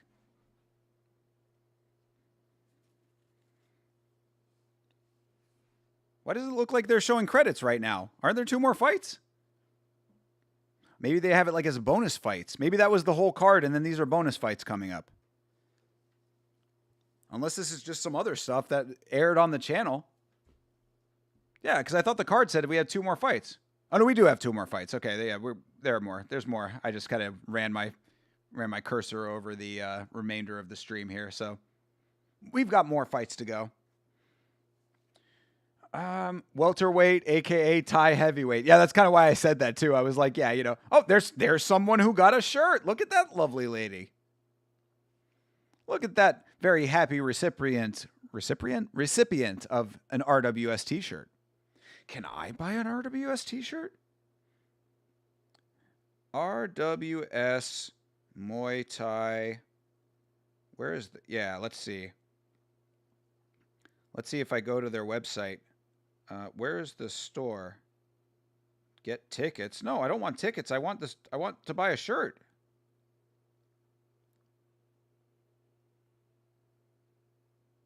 They don't have a store. Let's see. RWS Muay Thai shirt. You can buy... Oh, you can buy RWS Venom shorts. That's kind of dope. Red shorts. That's on Temu. Yeah, all I'm seeing is RWS shorts. Yeah, I don't see any actual branded RWS merchandise. Oh wait, hold on a second. Oh, you can get it. You can get it through Venom, bro. Bro, hold on a second, people. Hold the phone, people. Guys. Are you kidding me right now, people? You can get an RWS t-shirt for $15 US right now, people. Bro, RWS t-shirt on Venom.com for $15. Oh. It's sold out. My bad, bro. God damn it. I'm sorry, guys. I should have scrolled down before I said that. Fuck. All of those. I don't know if you can see it on stream, but like all of the little boxes where the sizes are sold out. Fuck. Fucking lame, dude. Oh wait. Oh, there are more styles. Hold on, there are more styles. I don't like this version of it as much. There's this one. I don't like that one as much. No, we're still okay here. We're still okay. There are other styles. This one looks like closer to a rash guard. That's not bad, but I don't usually that's like rash guards are not wouldn't be my style. Everyone loves RWS too. Exactly. Yeah, everybody wants them. Oh, this is a different promotion, or not a different promotion, but this is a different venue. It looks. Oh no, it isn't. My bad. They were just doing a crazy light show that made it look different. This dude out here dancing. All right, hold on, people. I'm not done with this. We're gonna find somewhere I can buy this fucking shirt.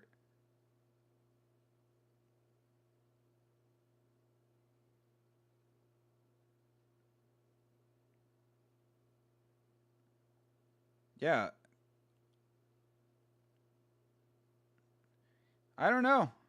Hold on. Let me just go to the Venom website real quick and just see. Yeah, okay, so you can get the rash guard version.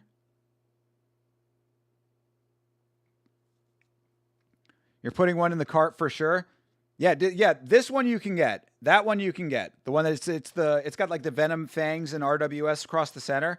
Like I said, that's really not the style of shirt that I would wear, but that one is $41. So I mean, it's a little bit more expensive, but it's it's like a different material, so I guess it makes sense. But let me go to the. Oh wait, this is AAGS Sport. So let me look up RWS on here. RWS. Okay.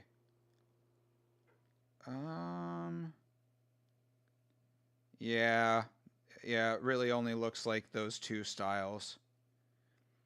So you can get the RWS tank top and you can get the RWS rash guard. There's like two versions of the tank top and a different version of the shirt. Again, yeah, these are just like not the kind of shirts that I would wear, which sucks because this one's actually not bad, but it's still not something I would wear. It's like the Venom fangs and then RWS is like small on like the upper top part, but I just don't like the style, to be perfectly honest. Oh, and this one's a UFC shirt. I don't want that. Damn. So I guess the long story short is that you can find some of them, but you know, not the ones that I want. God damn it. Do we know if this event was pre or post Iran bombing? One fighter being from there, that'd swing my prediction. This is, ooh, that's a great question, actually, Hydra. That is a great question. Well, this took place live on February 28th, which was the day of the bombing. So I gotta believe that this would have taken place probably around the time of the bombing. Either that or maybe a little bit beforehand. I don't know. It's a good question. I mean, he certainly doesn't seem to be too fazed by it. But yeah, you're absolutely right. That's what a crazy thing. Oh, it took place yesterday during the day. During the day here. Okay, that's what I was going to ask. Gotcha. Okay, so yeah, it would have been after the bombing. Bro literally was like, maybe I mean, and I'm not even trying to joke here, but his teammates, his coaches may have like been like, yo, hide his phone. You know? Crazy to think about that. Very crazy to think about that, but that really might have been the case. Be like, yo, just keep his phone away from him. Lock into the fight, you know? God, this world disgusts me.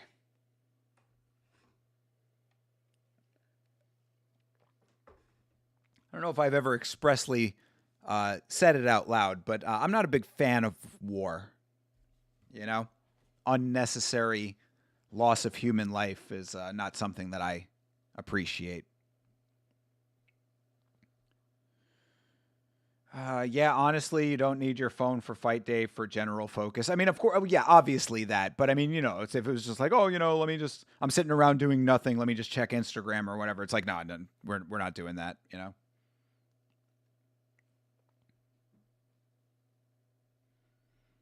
Oh, this dude's emoting on him. Came over to his corner. Oh, he's adding a little emoting to the traditional dancing over here. He literally was doing the, oh my, bro, this Iranian is going nuts with the intro dancing right now. Brother. Yeah, that is definitely a lot of cockiness for a guy whose country is being bombed actively during this. Yeah, right. I get you, Hydra. Yeah, no, yeah, I'm with you. But that was some disrespectful dancing he just did there. Did you see it? Yeah, he was hitting the gravedigger. Bro went full Tito Ortiz on him. It was Netanyahu that wanted to bomb Iran. They needed them to stop the nuclear program, and Trump agreed because they're friends. Yeah, they could say that that's the reason. The real reason is that both Netanyahu and Trump are probably in the Epstein files together. I don't know about Netanyahu exactly, but we know that there are the rumors of Epstein being an Israeli intelligence asset and all that shit. Trust that it has nothing to do with the security of the free world. I can almost guarantee you that we are living through one of the most massive fucking cover-up / deflections that has ever occurred in human history right now. You hope you lose. Yeah, me too. To be perfectly honest, bro, how are you going to emote like that on? You are literally doing a Thai dance in Thailand and adding a disrespectful twist to it. Although to be fair, our dude Kayensak over here has a absolutely terrible chest tattoo. What the fuck is he having on his chest right now? That is a crazy tattoo that guy has. Bet the house on the other side. We have not seen Iranians have much success in RWS, if I'm not mistaken. I believe that we had an Iranian on the last card that we watched, and he did not fare too well. Yasser Karemi poor. Oh, poor, about to lose. Some people I know were posting on their stories about how they were happy that the U.S. was joining a war. Stop following them. Yeah, I mean, dude, I'm beyond trying to make sense of how people think at this point with what they are willing to support and who they're willing to support and how fervently they are supporting them, with how much gusto they support them. If James Bjorn again is still in the chat, he knows a thing or two about what I'm talking about. All right, fight's underway. We are 2:45 away, so we are 15 seconds in. Now 20 seconds. Isn't that a dance of religious or spiritual tribute? Kind of fucked up. Well, somebody earlier was saying that it was, I think it was Jeremy Hall maybe, was saying that it was actually like a dance that they did to psych themselves up for war against the Burmese. So probably, I mean, I would think that there's probably some deeper cultural roots that inspire that. Either way, it is a traditional Thai dance, and it's a show of respect to the audience and the opposing fighter, I would suspect. Thailand is a culture of respect. So, yeah, this guy's a little bit of a prick for doing that. Yeah, exactly, Hydra. It's like all of that,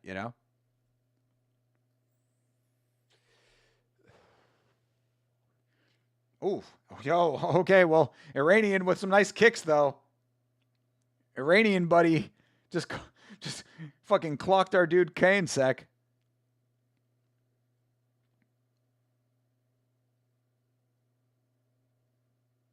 Step in elbow. Oh, catches the kick. Nice body shot for Kayensak. Ooh, damn. Nice evasion of the shot. Oof. Takedown for Yasser. I think the cultural roots at this point is just that it's like 1,000 years old. Yeah, I mean, well, exactly.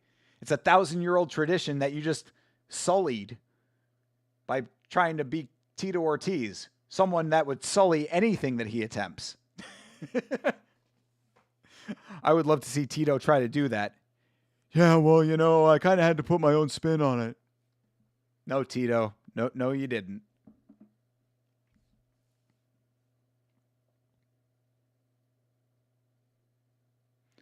Yeah, this dude Kanesack is fighting a little loosey-goosey. Oh, but he stumbles Yasser with that kick.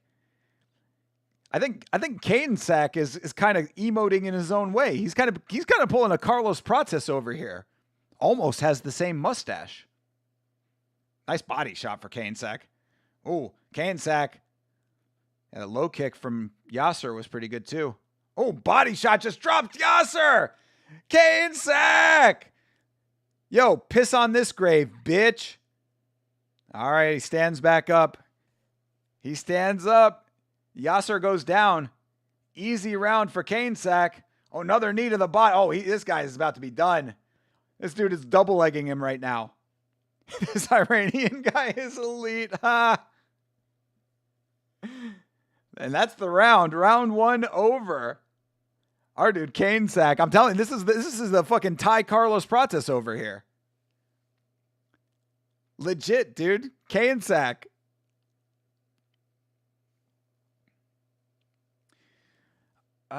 Like I know a girl who said in her story something along the lines of how unaliving the Iranian leader was a tremendous step forward for women. The girl I'm talking about is a feminist. Good Lord. I was thinking, what the fuck are you talking about? I mean, well, okay. Let me at least say one thing, and I'm not defending these actions at all. Two things can be true at once. On the one hand, the U.S. should not have done what they did, and there is really no justification of any significance for the action. On the other hand, the Ayatollah Khomeini was not a great guy, and I do not think was great for the Iranian people. Again, those two things can both be true. So when she says it's a tremendous step forward for women, I mean, was it better for women than before? Probably in a nominal way, she's not wrong. But, 10-8 round too. Hell yeah, let's go. My dude Kanesack getting a 10-8 in that first round. Yasser's done. But anyway, was it better than before? In some way, shape, or form, probably.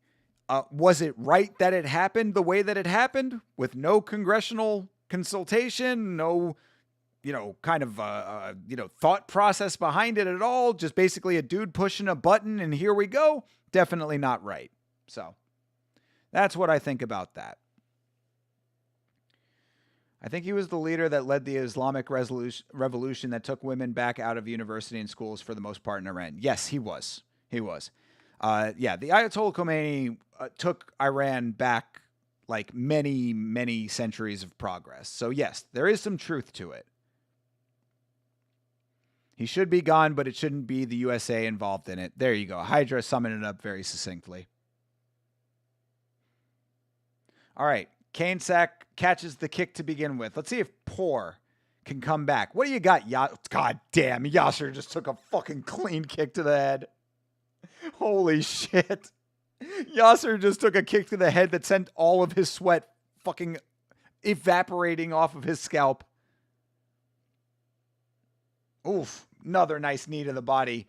And then Yasser tries to go for a heavy kick up top. And, this dude Kanesack is feeling himself. I'm telling this dude Kanesack is literally the Thai Carlos Prates. I'm not even joking. This dude is low-key emoting with the quiet confidence of an absolute Chad legend.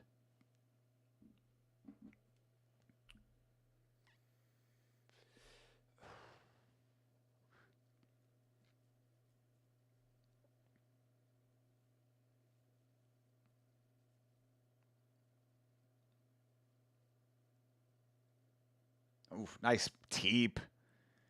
Kanesack just fucking this man up. Uppercuts land. Kanesack just nice with the defense. Evading well. This dude rules, bro. This might actually be like short of actually getting the knockout, this might be the best technical fighter that we've seen on the card. I think that's literally how they set these cards up. They put the title fights wherever they belong, and they save the banger fights for last, even if they're not title fights. Because this dude, Kane Sack, is like, he is legitimately good. Like, this dude is crushing this fight. Now, granted, I would say that Yasser is not amazing, but this dude's confidence is crazy, and he is living up to the confidence right now. Oh, God. Body kick just dropped Yasser again. Come on, bro. Don't get up, dude. Don't get up. Oh, he's trying to get up. Why did you get up, my guy? You've been dropped with 2 fucking massive teeps to the body. Yo, Kane Sack about to try to end this thing. Oh, another one. Come on. It's over. It's over. Kane Sack, sit that motherfucking man on the beanbag, bitch. Kane Sack might be my favorite guy in RWS right now. That was a tremendous performance. Because I'll say this one thing about RWS, and maybe just about Muay Thai in general, but RWS certainly, since this is what we're watching and what we have seen, it does seem that there is a lot of clinch-heavy fights in this promotion. I know it's a part of Thai fighting. I'm not trying to say that it's not. I'm not trying to invalidate going into the clinch. But this dude, Kane Sack, right here, I don't think he clinched up one time. I don't think he ever went to the clinch. Like, this dude was straight up technically annihilating this man. Yeah, I think I might have a new favorite fighter in RWS right now. That was a goated performance. Now, again, granted, Yasser was not amazing, but that's exactly how you should fight against a fighter who is not of your caliber. Very impressive. Yeah, I am now a fan. Dug his own grave. Let's fucking go. Let's fucking go. Yeah, for real. You dug it, bro. You can lay in it right there. Why don't you go lay down in the center of the mat, dummy? All right, let me catch up with the chat real quick. I know some other stuff came in. He had an assassination attempt. Oh, yeah, Ayatollah Khomeini. He had an assassination attempt against him that left him one arm paralyzed by his own people in the 90s. Yep. They should have just kept trying themselves. Yeah, I mean, yeah. Or how about ask for help? You know what I mean? Like, I don't know. There could have been a coalition. Like, there could have been a lot of different ways. Like, I'm not a big fan of straight up regime change in general. You know what I mean? Like, it should come from within. But if it is something that, like, the United Nations can agree upon, and granted, I'm not even a huge fan of the United Nations. I think there's a lot of corruption in that organization too. But even still, what I'm saying is that, like, there should definitely be, like, a consensus. This guy has to go. You know what I mean? And it's like, if this guy has been in power since the fucking 70s, then obviously there was not a consensus. That lead hook is getting closer and closer. It didn't need the lead hook, bro. That body kicks did it. Kane Sack's so much fun to watch. I'm saying he's my new favorite fighter in this organization, for real. That was an early stoppage. Yasser was fine. Where's Mergliato when we need? Could you imagine Big Dan in this organization? Just letting people straight up die. Fucking slow counting. 1, 2. Just giving them all the time to recover just so they can take more damage. Never waving off a fight. Bro, let's go with the ceiling graphics. Let's go with the bro, I love the ceiling graphics. Holy shit, that's kind of frightening though. I'm not gonna lie, that fucking character was a little, and now he's there. I know that this is like some traditional Thai, like, you know, entity, probably a god of some sort. That does not stop it from being very frightening right now. Oh my God. He just put the dukes up and then turned into a statue of a man. Yo, this animation is wild. Hanuman, Taiwan. All right. Hanuman. That sounds familiar. That is a god, right?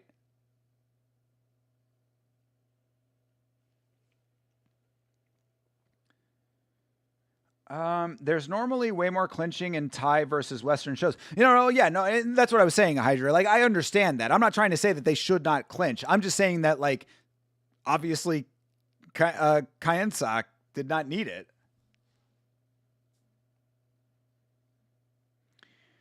Yes, Yasser, my new favorite RWS fighter now, too. Hey, shout out to him, bro. At least he made it that much more entertaining by digging his own grave quite literally. Once the U.S. and Israel reach a consensus on if you should die, it wraps. Yeah, you ain't lying, Hydra. That's big facts. That is definitely big facts.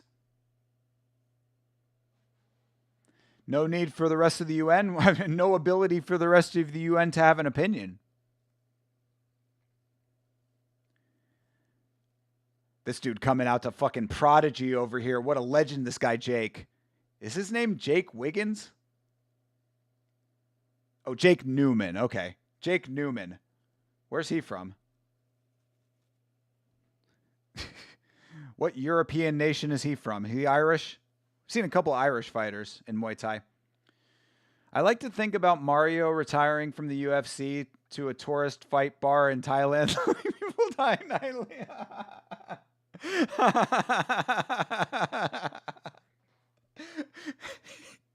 Just imagine you roll up into the bar just taking a fight on a whim, like, I'm in Thailand as you do in Thailand. I put the gloves on, I got the headgear on because I'm a tourist, and all of a sudden you see Mario Yamasaki. Mario Yamasaki's the referee, and you're just like, oh, well, I never thought I'd die in Thailand, but here we are. That's really funny. I think he's a war/Muay Thai spirit thing, so he's working if you're scared. True. No, legit. I wasn't scared. It was just like, yeah, I guess I did say it was kind of frightening. So yeah, I guess you're right. I take it back. I was. But it was certainly off-putting. He definitely instills fear, if that's the case. So warrior spirit goes hard. Glory to Hanuman is from the Black Panther? From the Black Panther movie? Yeah, Hanuman sounds familiar, but I like I said, I don't know too much about it. Oh, he's from Wigan, England. I gotcha. Okay, thank you. Okay, so Jake Newman is from Wigan, England. All right, now I'm up to speed. Iran people tried to protest for regime change en masse multiple times, but got quashed and everyone got arrested and disappeared. I mean, fair enough, but like, I mean, yeah. That's a tough one, Because to me, what that sadly would signal is that you don't have enough support for the regime change. So either you leave or you deal, I mean, like, again, Team America World Police, you know what I'm saying? It's not our position to be that. It's not our position to be out there, like, deposing of fucking world leaders, Is this another Iranian dude? Let me see.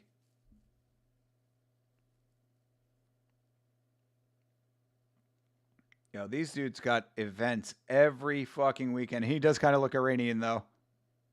Bro does look Iranian.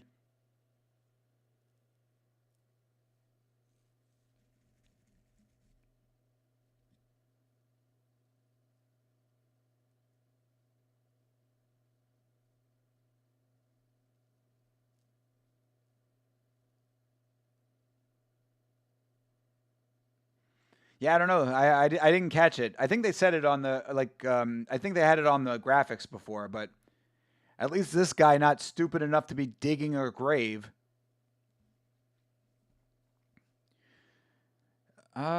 It is pretty badass to be able to depose a leader if you decide he's too naughty, to be honest. That gives America a lot of aura. I mean, but bro, like, we already knew that we could do that, though. Like, just because you could doesn't mean you should. To quote the very, very goated band, Sleigh Bells. If you don't know Sleigh Bells, I would highly suggest that you get yourself a copy of the seminal album, their first album called Treats. That is a 10 out of 10 record, by the way. One of my favorite bands. That is my third favorite band, Sleigh Bells.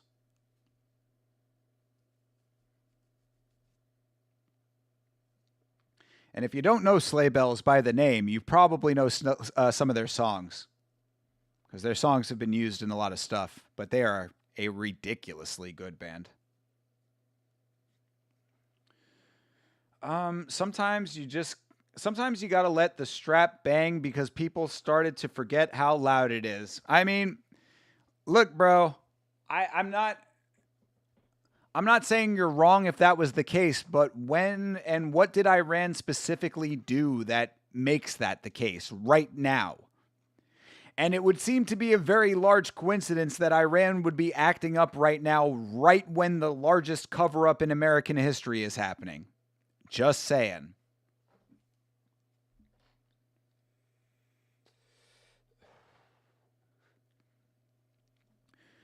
It's an issue in Iran because they don't have voting and the majority, especially younger people, want change, but there's some radical followers that are armed by the government and quash it. I mean, but bro, that's the problem is that, like, that's the reality though. You know what I mean? Like, I'm understanding and hearing what you're saying, and I empathize with that. I definitely do. But again, it's not the place of another country to be like, I hear what you're saying and I'm going to come in and big brother for you. Oh my God. Willamette the ring girl. Ooh, mi corazón.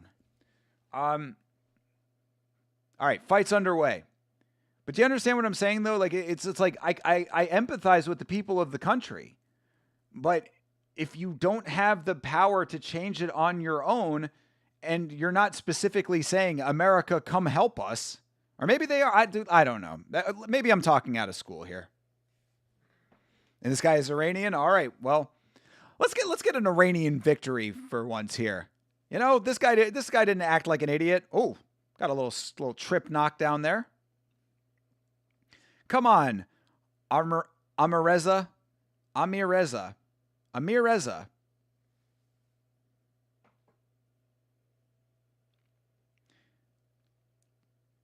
King Von was an evil killer, but he has aura. Bro, no. King Von was a serial killer, and yes, he did make some good songs, but let's keep it in perspective here. Oof.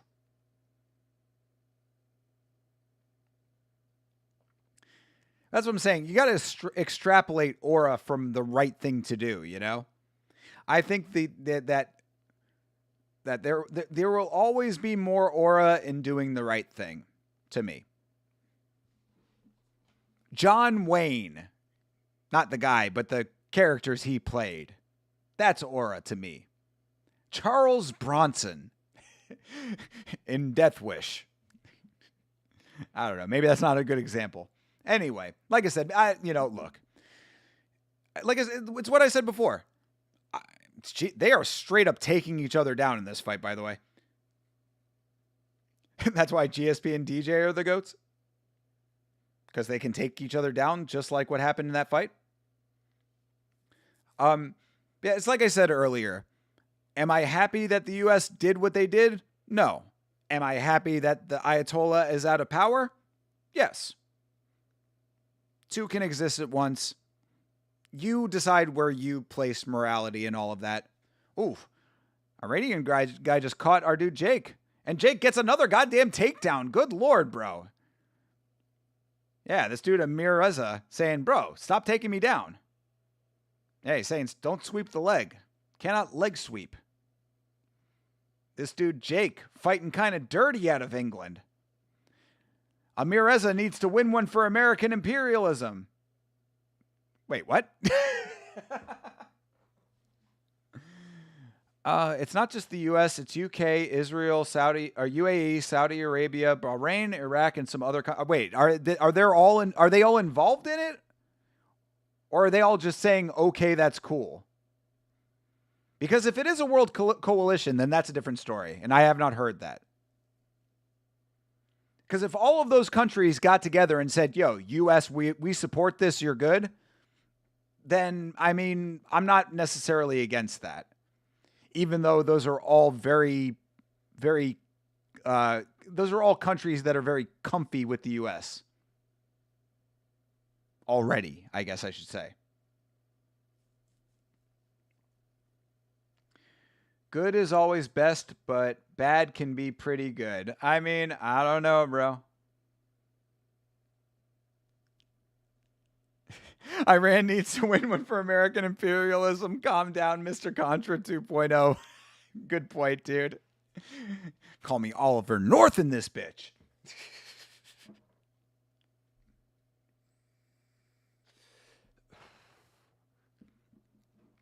They're all involved in it. I watched multiple documentaries about it today. All right, well, you know what? Then I guess that's a little bit different if they actually did form a coalition. But again, I don't even know, bro. Like, are all of those countries in the right for it? Hard to say to me. Because again, all of those are friendly countries to the United States. So I don't know. Bro, one judge gave that round to Jake? Are you kidding me? I guess off the takedowns. Even those are not legal. I'm telling they do not care about rules in these promotions, bro. Yet another one where rules do not matter. Although, to be fair, we did see a warning in this fight, and that is more than we saw at all in the entire card of Inca FC. Tyler Betts, y'all watching the Blood Moon tomorrow? I'm going to drive up to Mount Rainier to see it good. Oh, I did not realize that it was a Blood Moon tomorrow. What does that mean exactly? Is the moon going to appear red? Or is it just like a full moon? I'm not much of a moon enthusiast. I'm an enthusiast of the movie Moon. The movie Moon is fucking amazing. If you have not seen it, highly recommend it. Sam Rockwell, one of my favorite actors. All right, round 2 is underway. All right, Jake trying to turn up over here with the kicks. What the fucking Amareza with the jump kick? He almost did a scissor kick. Oh, it's a total eclipse. Oh, okay. And it will be red because of its position. Interesting. I did not realize that was happening. What time can you see that? I guess I'll have to find out my time zone when you can see that. I mean, the answer is probably not. I would suspect that I'm either going to be taking a nap or getting ready for last week's fights. But if you are on Mount Rainier and want to also listen to the best MMA podcast in the world, you can tune into last week's fights at 10 or 11 o'clock p.m. Eastern Standard Time. Myself and Chase Parton breaking down each and every fight from the UFC on Saturday. God, another takedown. This dude fucking Jake is just a takedown machine. I'm glad that the judges are not scoring these takedowns for him.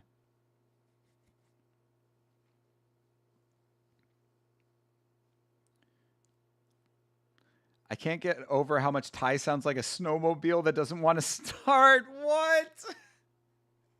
That is wild, dude. That is a wild sentence, Hydra.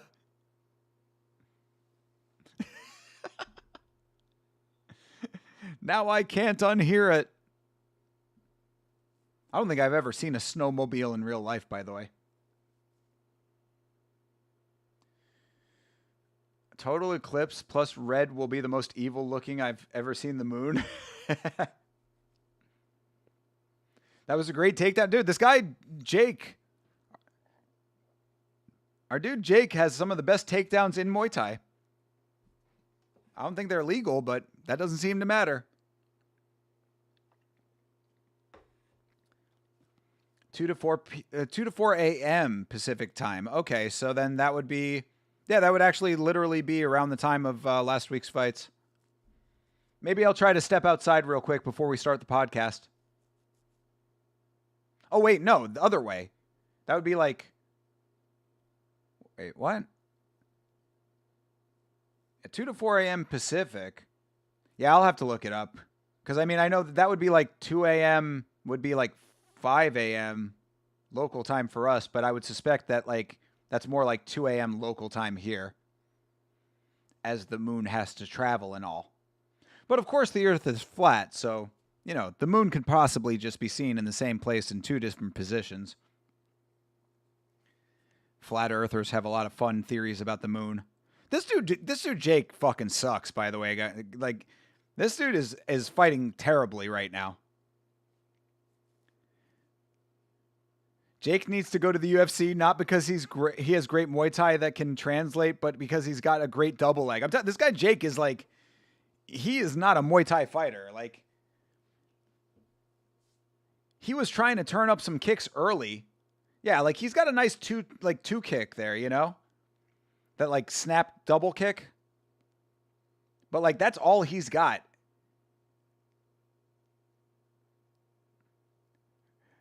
Bro, if they are playing, because they're playing Bon Jovi right now, if they play Western music because it's a white guy fighting, that would be really fucking funny.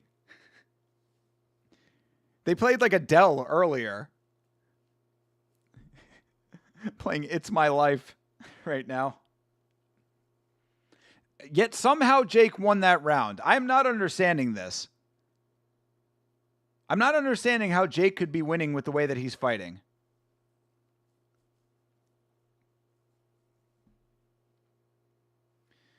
Earth isn't flat. It's a donut ring. You can jump across the hole in the middle from pole to pole. Elites don't want you to know. Hell yeah, dude. I actually believe that the Earth is in the shape of a trumpet. It's because the great turtle from the myths of old actually used to play the planet, and that's how volcanoes happened.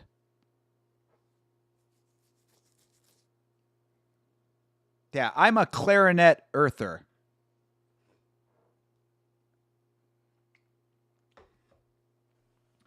I think Jake is elite. He's got pretty good striking and amazing takedowns. I mean, he certainly would be good for a low-level regional MMA promotion.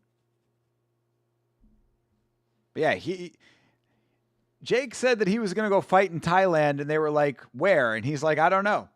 Wherever they put me. They're like, oh, what style do you fight? You know, whatever.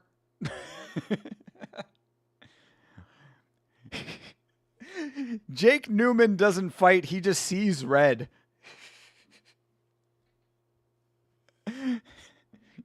I don't need to fight Muay Thai, bro. I see red and people's bodies drop.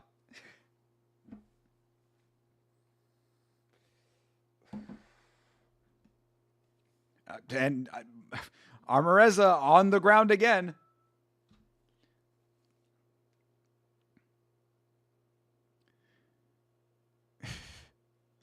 Why do you think there's so many caves and holes in the earth? No ball you've seen does. It's a clarinet. Wake up, people. Dude, Hydra, you know the truth. Big science doesn't want you to know, bro.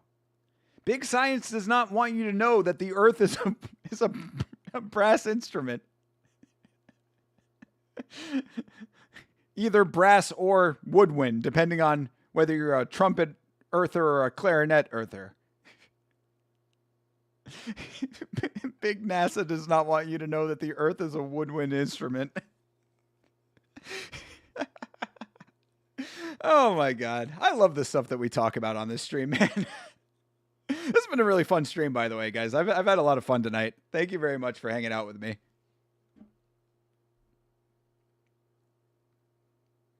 This dude, Jake, is straight up sweeping, and the referee has already warned him once.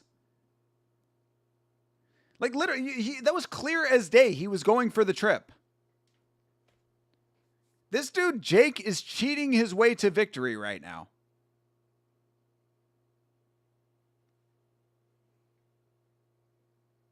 Throws and sweeps are allowed in Muay. Bro, he legitimately, the referee warned him about sweeping.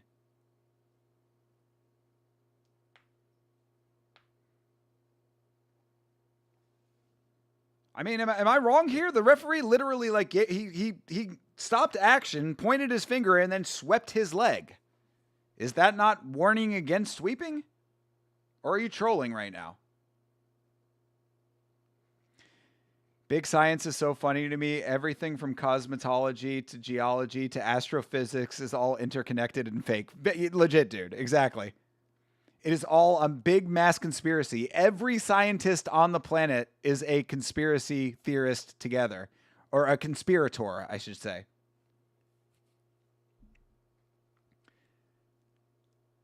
Absolutely makes my Sunday nights, bro. Thank you, Jeremy Hall. Thank you again for bringing RWS to us. They're allowed, but I thought it had to be a clear kicking motion through, though not, through a clear kicking motion through the sweep, no trips. I mean, we'll have to look up the official rules of RWS, I guess. I don't know. Because I definitively remember the referee going, hey, doing this and making a sweeping motion with his foot. So I don't know. RWS Sunday nights might be the new thing. I mean, I don't want to promise because like my Sunday nights do, like I do sometimes need a couple of days to myself sometimes. You know what I mean? Like, because really I've been doing a lot of streaming lately, which is great. I love it. Don't get me wrong. But I just don't want to like promise that and then be like, hey, I can't do it or whatever. Or like, I'm going to go to do this thing or, whatever. Like, I don't want to overcommit, but I will make you this promise. If you keep saying, can we do RWS on Sunday nights? Anytime that I can do it, I will do it. Absolutely. Because yeah, RWS is fun. I like the idea of a regular promotion that we can watch. Muay Thai Sundays is a fun idea. Oh my God, elbow to the back of the head from Jake. This dude is a fucking slime ball. They just played the slow motion replay of this dude, Jake, fucking elbowing the back of this guy's head. And if Jake's going to win this fight, too. This is fucking garbage. When I did Muay Thai, they taught me you have to swing your leg hard enough to hurt the opponent as well as sweep or it's an illegal trip. Okay. Not by name. Banger song between rounds? Oh, that's the end of the fight. But yeah, that's Take Me Out by Franz Ferdinand. Yeah, definitely a good song.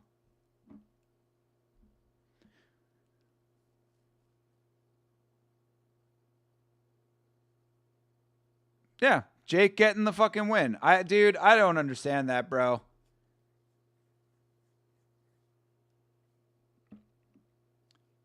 Will do. Thank you, brother. Thai fight is another one. Yeah, I know you mentioned that earlier, bro. If you can, if it's free on YouTube and you can get me a link, by all means. Like I said, bro, like I guess that's one of the reasons why like I don't necessarily want to do like the same promotion every week, just in case we can fit more promotions in. But eventually we're gonna start running out of promotions. I would think it's gonna take us a million years, but I ain't quitting until you guys are quitting. So, but that being said, if there's nothing else going and we want to do Muay Thai Sundays, I'm good with that, bro. Muay Thai Sunday is kind of a cool idea. It rolls off the tongue. So yeah, if you can find me a link, I'm down. Jake got a DEI win for being a minority, being white.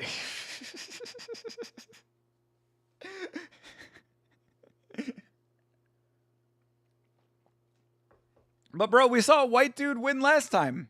We saw a white dude win on the last card, bro. They've already met their quota of white dudes. We saw a fucking Irishman go out there and wreak havoc.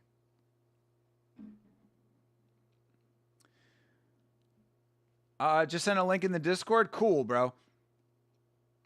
Do they do events as often as this? Because if they have another event coming up, just get the next event and we can do that next Sunday if you want.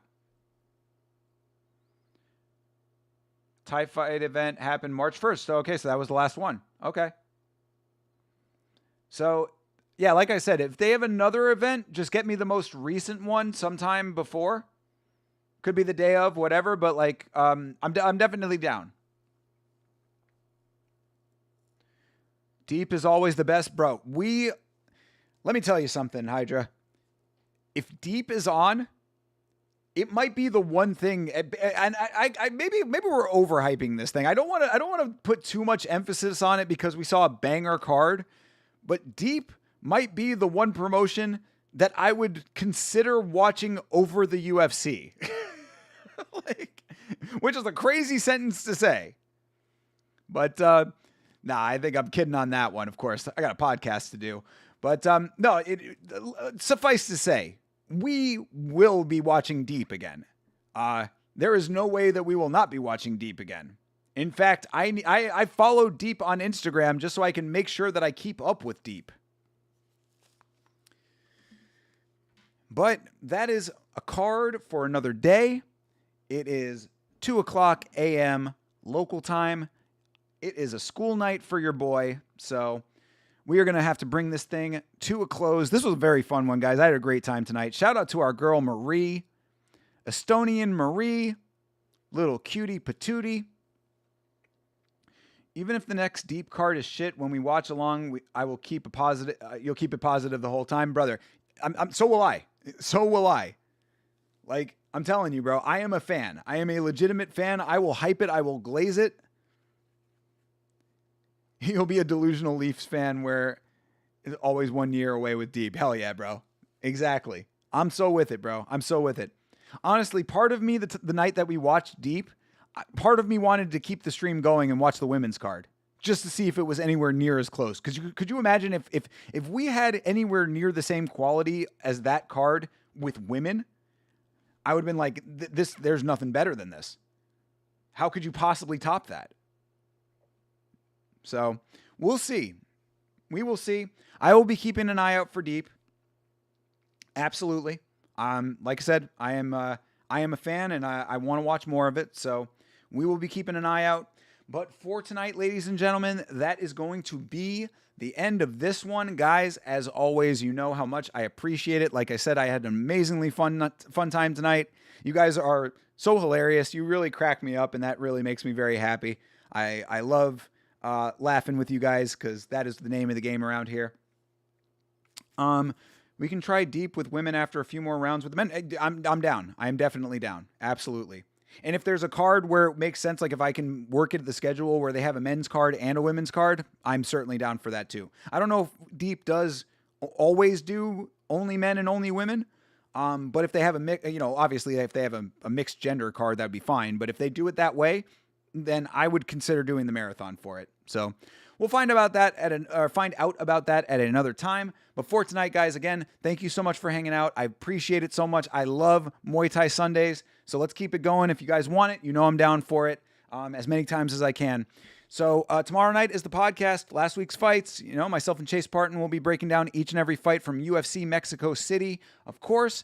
Either 10 o'clock p.m. or 11 o'clock p.m. Don't know the start time just yet. Got to check in with Chase, but either 11 or 10 or 11 p.m. Eastern Standard Time. Come and hang out with your boys for the podcast. We love seeing you in the chat over there as well. Also, I mentioned it before, but if you are so inclined, on my second channel, I'm going to be posting a overview video tour of my media collection. Which, if you guys want channel memberships at some point, we might end up doing movie watch-alongs and stuff like that, so that'll give you a good primer as to the movies that you can choose from, plus a whole bunch of weird B-movies that could be really fun to watch together, that are not MMA related, but like just weird random shit. I actually kind of like the idea of doing like a blindfolded pick of like some of my slim case DVDs, because those are like all real weird fucking like super low quality like independent movies and stuff. But anyway, point is if you want to see what my DVD and VHS collection is like, at Thinker St. James, at Thinker ST James on YouTube to check that out. It'll probably be out early during the day tomorrow. So again, guys, thank you so much for hanging out. Have a great rest of your night, a great week coming up. And as always, fight on.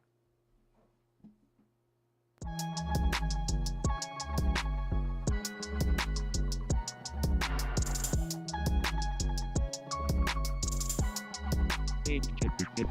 James.